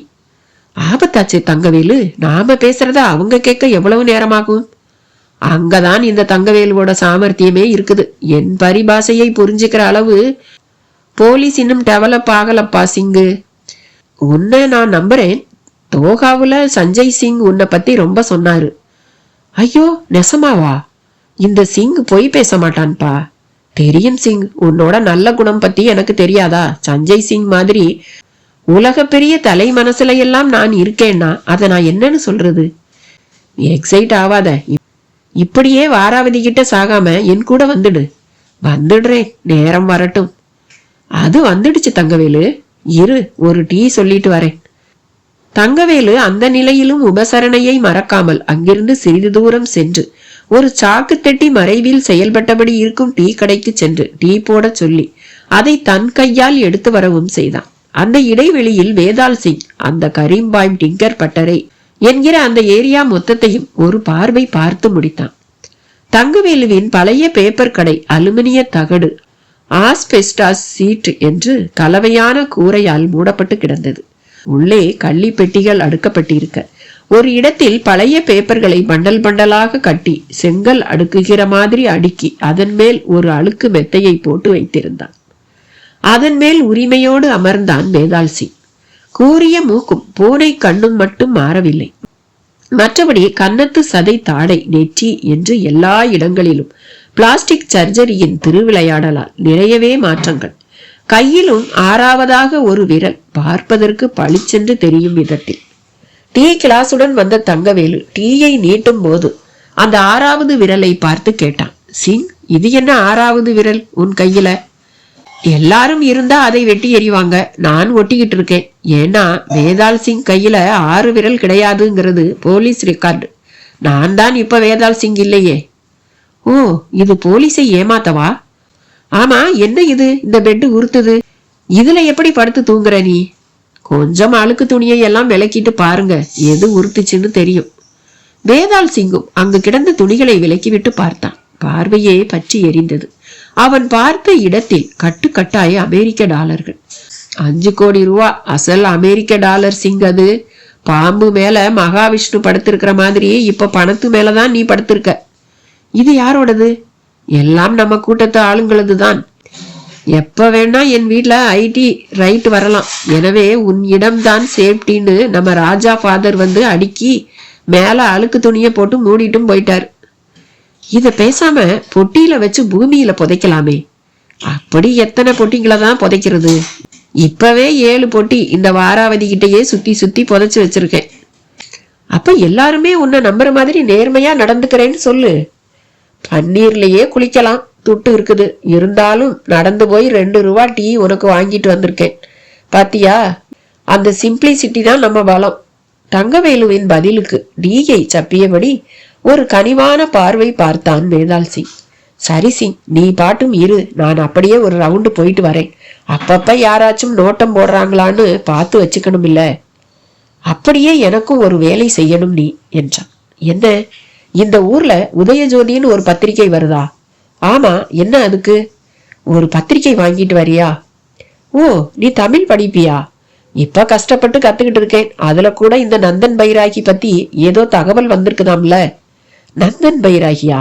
ஐயோ, அவன் இந்த ஊர்லயா இருக்கான்? இந்த ஊர்ல மட்டும் இல்ல, என்னையும் வலை வீசி தேடிட்டு இருக்கான். அட பாவி பயலே, நாமெல்லாம் கடத்தல் கஞ்சான்னு சந்தோஷத்துக்கு வழி பாக்குறவங்க, அவன் கொலை சித்திரவதைன்னு உயிர் வாங்கியாச்சே. அவனுக்கு இப்ப 2 பேர் தேவை. ஒன்னு நான், இன்னொன்னு விக்ரமாதித்தன். யார் அது விக்ரமாதித்தன்? விக்ரமாதித்தன் பத்தி நான் சொன்னா நீ நம்ப மாட்டேன். நம்பாம போக அவன் என்ன அந்த காலத்து பட்டி விக்ரமாதித்தனா என்ன? பட்டி விக்ரமாதித்தன் பத்தி எல்லாம் உனக்கு தெரியுமா?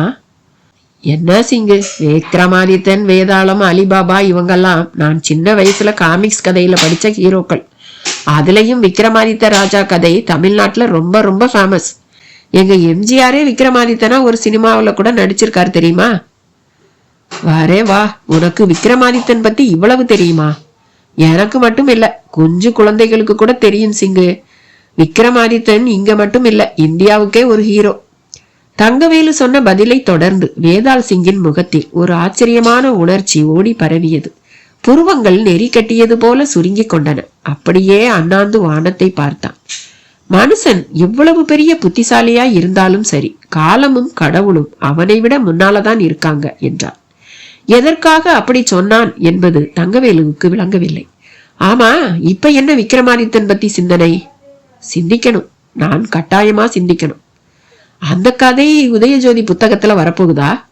இது வேற விஷயம் தங்கவேலு, நான் உனக்கு விபரமா அப்புறம் சொல்றேன். இப்ப அந்த புத்தகத்தை மட்டும் வாங்கிட்டு வா என்றான். நல்லது சிங்கு, ஒரு 1/2 மணி நேரம் கழிச்சு வர்றேன் என்று தங்கவேலு விலகவும் வேதாள் சிங் முகத்தில் தீவிரமான எண்ண ஓட்டத்தின் குவியல். மெல்ல வெளியில் வந்தான். வாராவதி நாற்றம் குடலை பிடுங்கியது.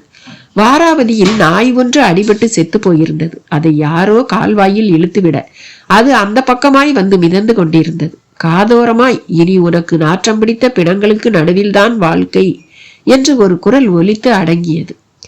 காசியில் கங்கை கரையோரமாக தெரிந்தபடி இருக்கும் ஒரு சன்னியாசியின் குரல் அது. அதுதான் எவ்வளவு உண்மை. வேதாள் சிங்குக்குள் வியப்பும் அதன் விரிவும். வளைந்து வளைந்து மேலேறி கொண்டிருந்தது கொல்லிமலையின் பாதை. அதில் திணறலுடன் முன்னேறி கொண்டிருந்தது அந்த பேருந்து. பேருந்தின் ஜன்னல் ஓரமாக விக்ரமன் மலையழகை ரசிக்கும் ஒரு மனநிலையில் இல்லாமல், மனநிலை பாதிக்கப்பட்ட ஒரு வெறித்த விழிகளை உடைய ஒருவன் போல பார்ப்பதற்கு தெரிந்தான். மிகுந்த ரசனையும் கற்பனையும் உடைய மனதுக்கு சொந்தக்காரனான விக்ரமன் இப்படியெல்லாம் இருப்பது என்பது ஆச்சரியப்பட வேண்டிய சங்கதிகளில் ஒன்று. ஆனாலும் அவன் உள் மனதுக்குள் வாளை குறித்த சிந்தனையே பிரதானமாக இருந்தது. நந்தன் பைராகி அந்த மட்டில் சொன்னது அவ்வப்போது காதில் ஒலித்து எதிரொலித்துக் கொண்டே இருந்தது. கூடவே தொலைபேசி பேசச் சென்ற இடத்தில் ஏற்பட்ட அனுபவமும் ஒரு ஆழமான தாக்கத்தை அவனுக்குள் ஏற்படுத்தி விட்டிருந்தது. காளிக்குத்தான் என் பேரில் எத்தனை அன்பு! நினைத்த மாத்திரத்தில் வந்து விட்டாளே. பொதுவாகவே கடவுள் சித்தாந்தம் என்பது மனிதன் தன்னை பலப்படுத்திக் கொள்ளவும் நிலைப்படுத்திக் கொள்ளவும் கண்டுபிடித்து வைத்திருக்கும் ஒரு நல்ல கற்பனையான விஷயம்தான் என்று நினைத்து கொண்டிருந்தவனுக்கு காளியின் அரவணைப்பு ஒரு புதிய கோணத்தை காட்டியிருந்தது. காளி என்பவள் இருக்கிறாள். அவள் நிச்சயம் காலங்களையெல்லாம் வென்றவள். அவளை தொடர்பு கொள்ள எந்த ஒரு கருவியும் அவசியம் இல்லை. அடி மனதில் ஈரம் துளிர்க்க உடம்பெல்லாம் பரவசமாகிவிட ஒரு ஆழ்ந்த நினைப்பு போதும். அந்த நினைப்போடு ஒரு அழைப்பு போதும். அது எப்படித்தான் அவள் காதில் போய் சேர்கிறதோ தெரியவில்லை. அவளும் அடுத்த நொடியே எதிரில் வந்து நின்று விடுவாளே. அவளுக்கு தூரம் ஒரு பொருட்டே இல்லையோ? அவள் மனித உருவில் இருக்கும் ஒரு வேறுபட்ட சக்தியோ? இடம், பொருள், காலம் என்கிற விஷயங்கள் எல்லாம் மனிதர்களுக்குத்தான், அவளுக்கு இல்லையோ? அது எப்படி அப்படி ஒரு சக்தியுடன் ஒரு அம்சம் இருக்க முடியும்? விக்ரமாதித்தன் மனம் முழுக்க தனக்கு ஏற்பட்ட அனுபவத்தின் சார பனி குளிரோடு முகத்தில் மோதி கொண்டிருந்தது. மற்றவர்கள் மப்ளரால் காது மடலை மூடிக்கொண்டு விட்டிருந்தனர். பலர் ஜன்னல் தடுப்பை ஏற்படுத்தி கொஞ்சமாக நடுங்கவும் செய்தனர். ஆனால் விக்ரமனிடம் அந்த இயற்கை தாக்கம் துளியும் இல்லை. அவ்வப்போது குறுக்கும் நெடுக்குமாக நடந்து சென்ற கண்டக்டர் அடிக்கடி பிரம்மை பிடித்தது போல அமர்ந்திருக்கும் விக்ரமனை பார்த்துவிட்டு வியப்பதும் பின் விலகுவதுமாக இருந்தார். பக்கவாட்டில் கொல்லிமலை உச்சிக்கு இன்னும் 10 கிலோமீட்டர் தூரம் இருக்கிறது என்கிற மயில் கல்லின் அறிவிப்பு. அதன் மேல் ஒரு மயில் அமர்ந்திருப்பதை பார்த்து பஸ்ஸில் இருந்தவர்கள் அதோ ஒரு மயில் என்று முணுமுணுத்தும் திரும்பியும் பார்த்தனர். பார்வைக்குத்தான் அது மயில், ஆனால் அதன் உள்ளடக்கம் ஒரு சித்த புருஷர் என்று கூறினால் அவர்களால் நம்ப முடியுமா? பஸ்ஸும் வளைந்து மேலேற கீழே பக்கவாட்டில் அந்த மயில் கல்லும் தெரிந்தது. பலரும் அந்த மயிலையே பார்த்தபடி இருந்தனர். அதுவும் அந்த பஸ்ஸை பார்த்து விட்டோ இல்லை இயல்பாகவோ திரும்பவும் வானில் ஏறியது. அடர்வான மலைமர கூட்டங்களுக்குள் ஒரு எரியம்பு போல பறந்து சென்றது. ஆங்காங்கே சாம்பிராணி புகை போட்டது போல மேக பொதிகள். அதனுள் அந்த மயில் நுழைவதையும் பின் கண்ணை விட்டு மறைவதையும் பஸ்ஸில் இருப்பவர்கள் பார்த்துவிட்டு ஒரு ரசமான காட்சியை பார்த்து திருப்தியோடு ஒருவரை ஒருவர் பார்த்து கொண்டனர். நானும் 10 வருஷமா இந்த மலை பக்கம் ட்ரிப் அடிக்கிறேன். காடை கௌதாரிதான் இந்த மலைக்காட்டுல திரியும். ஒரு மயில் இப்பதான் வந்திருக்கு. குளிர் தாங்காம கீழே இறங்கத்தான் போகுது அது என்று கண்டக்டர் சொன்னதையும் கேட்டுக்கொண்டனர். சட்டென்று பஸ் பிரேக் பிடித்து கிரீச்சிட்டு நின்றது. கண்டக்டர் எட்டி பார்த்தார். சாலையில் ஒரு 10-15 வயதான சாமியார்கள் நிர்வாணமாக அதே சமயம் இடுப்பை மறைக்கும்படி தாடி மீசையுடன் பாதையின் குறுக்கில் நடந்து சரிவு ஒன்றில் இறங்கிக் கொண்டிருந்தனர். ஒல்லியாக வெடவெடவென்ற உடலுடன் ஒரு 90 வயது மதிக்கத்தக்க சாமியாரும் அவர்களில் இருந்தார். அவர் பாதையை கடந்து திரும்பி பார்த்து சிரித்தார். பஸ் டிரைவர் பெரிதாக கையை கூப்பி, சந்தோஷம் சாமி, எல்லோரும் நல்லா இருக்கணும் சாமி, நிறைய மழை பெய்யணும், குடிக்க தண்ணி இல்ல சாமி என்று பலமாக அவர்கள் காதில் கேட்கிற மாதிரி கத்தினான். அவரும் சைகையில் ஆகாயத்தை காட்டி முகபாவங்களில் நிறைய மழை பெய்ய போகிறது பார் என்கிற மாதிரி சமிக்சையுடன் சரிவு புதரில் இறங்கி மறைந்து போனார். கண்டக்டர் உடனே டிரைவரை சமீபித்தான். என்ன இளங்கோ, சாமியாருங்க கூட்டமா இருக்கே? ஆமாம் பாண்டி, அமாவாசை வந்துடுச்சுல்ல, குகை கோயிலுக்கு போறாங்க போல இருக்கு. அந்த டிரைவர் சொல்லி கொண்டிருக்கும் போதே சில மலை பழியர்கள் கையில் வேல் கம்புடன் வேகமாக பஸ்ஸுக்கு முன்னால் வந்து மூச்சிரைத்தபடி நின்றனர். என்னங்கடா, ஓசியில பஸ்ல ஏத்திக்கணுமாக்கும்? இல்ல சாமி, சாமியாருங்க கூட்டமா வந்தாங்களா பாத்தீங்களா என்று அவர்களில் ஒருவன் கேட்டான். அம்மனா சாமிங்க தானே? அவங்களே தான். இந்த பக்கம்தான் போறாங்க. நல்லது சாமி, இன்னைக்கு எப்படியும் அவங்க பின்னால போய் ஆத்தால பார்த்துப்படுறதுன்னு முடிவு பண்ணிட்டோம் என்றபடியே அவர்களும் அந்த சரிவில் சரசரவென்று குதித்து இறங்கினர். அவர்கள் இறங்கி செல்லும் வேகமே படுபயங்கரமாக இருந்தது. பஸ்ஸுக்குள் ஒருவரை ஒருவர் பார்த்து கொண்டு கண்டக்டரிடம் விசாரிக்க ஆரம்பித்தனர். எதுக்கு சார் பஸ்ஸ நிப்பாட்டினீங்க? யார் அந்த முண்டகட்டி சாமிங்க? கொல்லிமலை சித்த சாமியாருங்க அவங்க. பார்வையில அவங்க பட்டா அம்புட்டு நல்லது. ஆமாமா, நான் கூட கேள்விப்பட்டிருக்கேன். அவங்களையெல்லாம் அவ்வளவு சுலபத்துல பார்க்க முடியாதும்பாங்க. அமாவாசைக்கு முதல் நாள் வழக்கமா நாங்க பாக்குறோம். அப்பெல்லாம் சாமிங்க எதனா ஜாடையா சொல்லுவாங்க. இந்த தடவை மழை பெய்யும்னு சொல்லி இருக்காங்க. பாப்போம் என்ன செய்யறாங்கன்னு. கண்டக்டர் ஒரு புது செய்தியை பகிர்ந்து கொள்ள கடாபுடா என்கிற சத்தமுடன் பஸ்ஸும் திரும்ப புறப்பட்டது. ஆமா, இந்த மலை காட்டானுங்க ஏன் அவங்கள தேடி போறாங்க? இந்த மலையில ஒரு காளியாத்தா கோவில் இருக்குதான். அதுக்கு போற வழி அவங்களுக்குத்தான் தெரியுமா. அமாவாசை அன்னைக்கு அந்த காளியாத்தால பார்த்து மண்டி போட்டு கும்பிட்டா நினைச்சது நடக்கும்பாங்க. அதான் அவங்க பின்னாடியே போய் அந்த காளியாத்தால கும்பிடுறதுக்காக ஓடுறாங்க. இந்த மலையில இப்படி இன்னும் என்னெல்லாம் அதிசயங்க இருக்குதோ என்று ஆளுக்கு ஆள் பேசி மாய்ந்து கொள்ளும் போது விக்ரமன் சட்டென்று விழித்து எழுந்தது போல எழுந்து நின்றான். பஸ்ஸும் வேகம் எடுக்க ஆரம்பித்தது. ஸ்டாப் ஸ்டாப் என்று அலறினான். சார், இது ஸ்டாப் இல்ல, கொல்லிமலை ஊர் இன்னும் வரல. கண்டக்டரின் பதிலை காதிலேயே வாங்காமல் ஓடும் பஸ்ஸில் இருந்து இறங்க தொடங்கினான். சார் வேணாம், சொன்னா கேளுங்க. கண்டக்டர் அலறுவதை காதிலேயே வாங்காமல் கீழே இறங்கினான். நல்ல வேளை, பெரிதாக எதுவும் ஆகிவிடவில்லை. தடுமாறியபடியே ஒரு மாதிரி ஓடி நின்றவன் அந்த சாமியார்கள் இறங்கிய சரிவான பாதை சரிவை நோக்கி ஓடினான். கண்டக்டருக்கு புரிந்துவிட்டது. சரிதான், பார்ட்டியும் மலை பழியங்க மாதிரி காளியாத்தா கோவிலுக்கு போக ஆசைப்படுற பார்ட்டி தான் போல.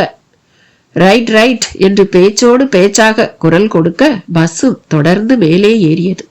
விக்ரமனோ சரிவில் ஒரு பொட்டலம் போல உருண்டு கொண்டிருந்தான். ஒரு இடத்தில் நிலை தடுமாறி அப்படியே மரத்தண்டு மேல் மோதி கீழே விழுந்தவன் மயக்கமாகவும் ஆகிவிட்டான். அதை பார்த்துவிட்டு அந்த வனாந்தரத்திலும் ஒருவர் அவனை நோக்கி வந்ததுதான் ஆச்சரியம். தெரியும், இப்படியெல்லாம் ஏதாச்சும் நடக்கும்னு தெரிஞ்சுதானே பறந்து வந்தேன் என்று சொல்லிக்கொண்டே வந்த அவர் வேறு யாரும் இல்லை, காளியப்ப சாமிகள் தான். கிரீச்! அந்த டாடா சுமோ கார் கிரிச்சிட்டு நின்றது. முன்னும் பின்னும் நீண்ட தார்ச்சாலை, சுற்றிலும் அடர்வான புளியங்காடு. உள்ளே அண்ணா நாராயணன், தேவராஜன், பட்டாபி இவர்களோடு தில்லைநாயக வள்ளுவரும் இளைய வள்ளுவரும் மெல்ல காரிலிருந்து உதிர்ந்து இறங்கியவர்கள் கோவிலுக்கு செல்லும் பக்கவாட்டு பாதையை பார்த்தனர். வள்ளுவரே, இங்கதான் இருக்கு அந்த திறந்தவெளி காளி கோயில், வாங்க பார்க்கலாம் என்றபடி தேவராஜன் முன்னால் நடந்தார். தில்லைநாயக வள்ளுவர் ஒருவித சிலிர்ப்பில் இருந்தார். இந்த சூழ்நிலையே ரொம்ப ரம்மியமா இருக்கு என்றார்.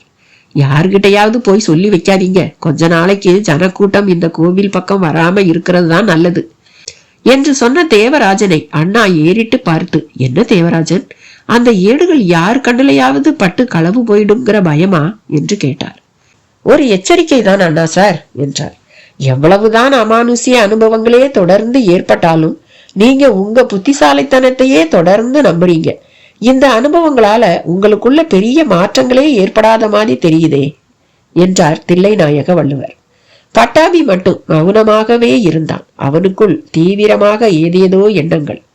அதை அண்ணாவும் கவனித்தபடிதான் இருந்தார். பட்டாபி, ஏன் எதுவும் பேசாம வர்ற? ஒண்ணும் இல்லைண்ணா. இப்படி ஒரு பதில் சொல்றதுக்கு நீ மௌனமாவே இருக்கலாம், இரு. இல்லைன்னா விக்ரமனை நினைச்சேன், மனசு பாரம் ஆயிடுச்சு. அப்படி இல்ல, அந்த நாள்ல பட்டி விக்ரமாதித்தனை பிரிஞ்சதே கிடையாதுன்னு கதைகள்ல படிச்சிருக்கேன். அது மட்டும் இல்லாம விக்ரமாதித்தனுக்கு எல்லாமே பட்டி தான். அண்ணா அண்ணான்னு உயிரையே விடுற ஒரு கேரக்டர் தான் பட்டி. ஆனா நானும் இங்க உங்க கூட சேர்ந்து சுத்திக்கிட்டு இருக்கேன். ஓ, அந்த கவலையா உனக்கு? பைத்தியக்காரா, ஒரு விதத்துல தேவராஜன் மாதிரி தான் நீயும் சிந்திக்கிற. நாமெல்லாம் ஆட்டுவிக்கப்படுற பொம்மைகள் மாதிரி. எப்ப எங்க எது நடக்கணுமோ அப்ப அங்க அது நடந்துகிட்டு இருக்கு. இது புரியலையா உனக்கு?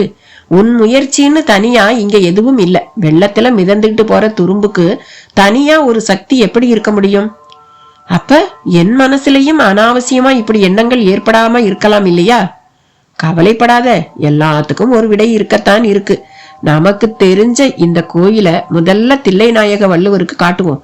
அந்த பாம்பு குழிக்குள்ள ஏடுகள் பத்திரமா இருக்கான்னு பாப்போம்.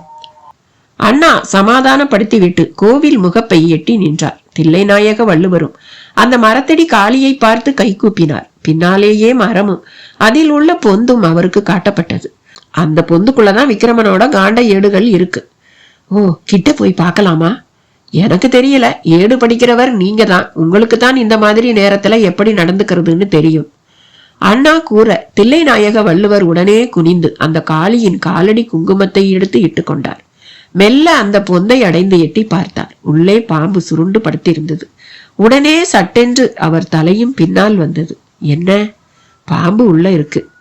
கட்டு இருக்குல்ல, அது மேலதான் படுத்திருக்கு. இப்ப என்ன பண்ணலாம்? பேசாம திரும்பிடலாமா? அது எப்படி?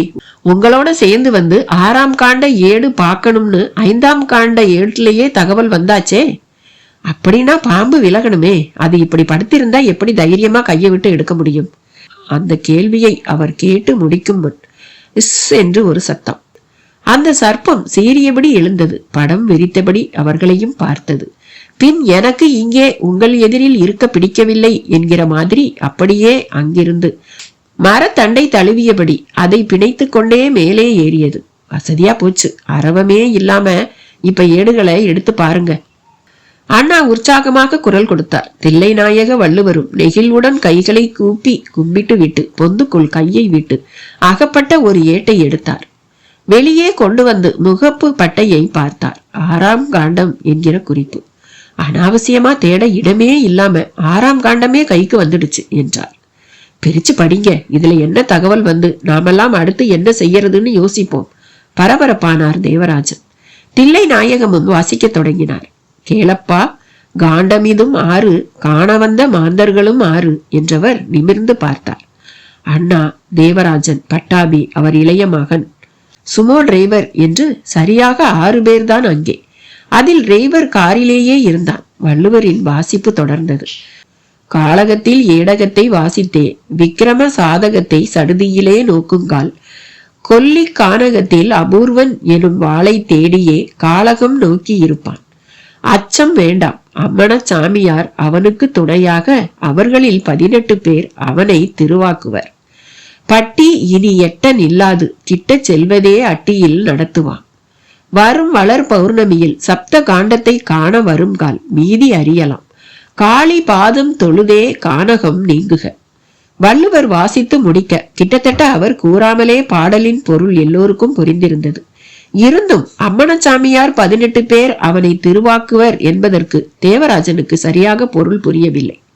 அதான் நான் விக்கிரமன் கிட்ட போய் சேர போறேனே, அந்த திரு என்னங்கிறத நேர்லயே பார்த்துட்டு வந்து உங்களுக்கு சொல்றேன். இப்ப கிளம்புவோம் என்ற பட்டாபி அப்பொழுதே தானும் கொல்லிமலைக்கு புறப்பட தயாராகி விட்டான். 6ஆம் காண்ட சிந்தனையுடன் அவர்களும் மெல்ல நடந்து வந்து சுமோவில் ஏறி அமர வள்ளுவர் திரும்பி பார்த்தார். அந்த சர்ப்பம் தன் காவலை தொடர்வதற்காக மரக்கிளையில் பொந்து நோக்கி இறங்கி கொண்டிருந்தது. இந்த கதையோட தொடர்ச்சி அடுத்த பதிவுல. பாய்.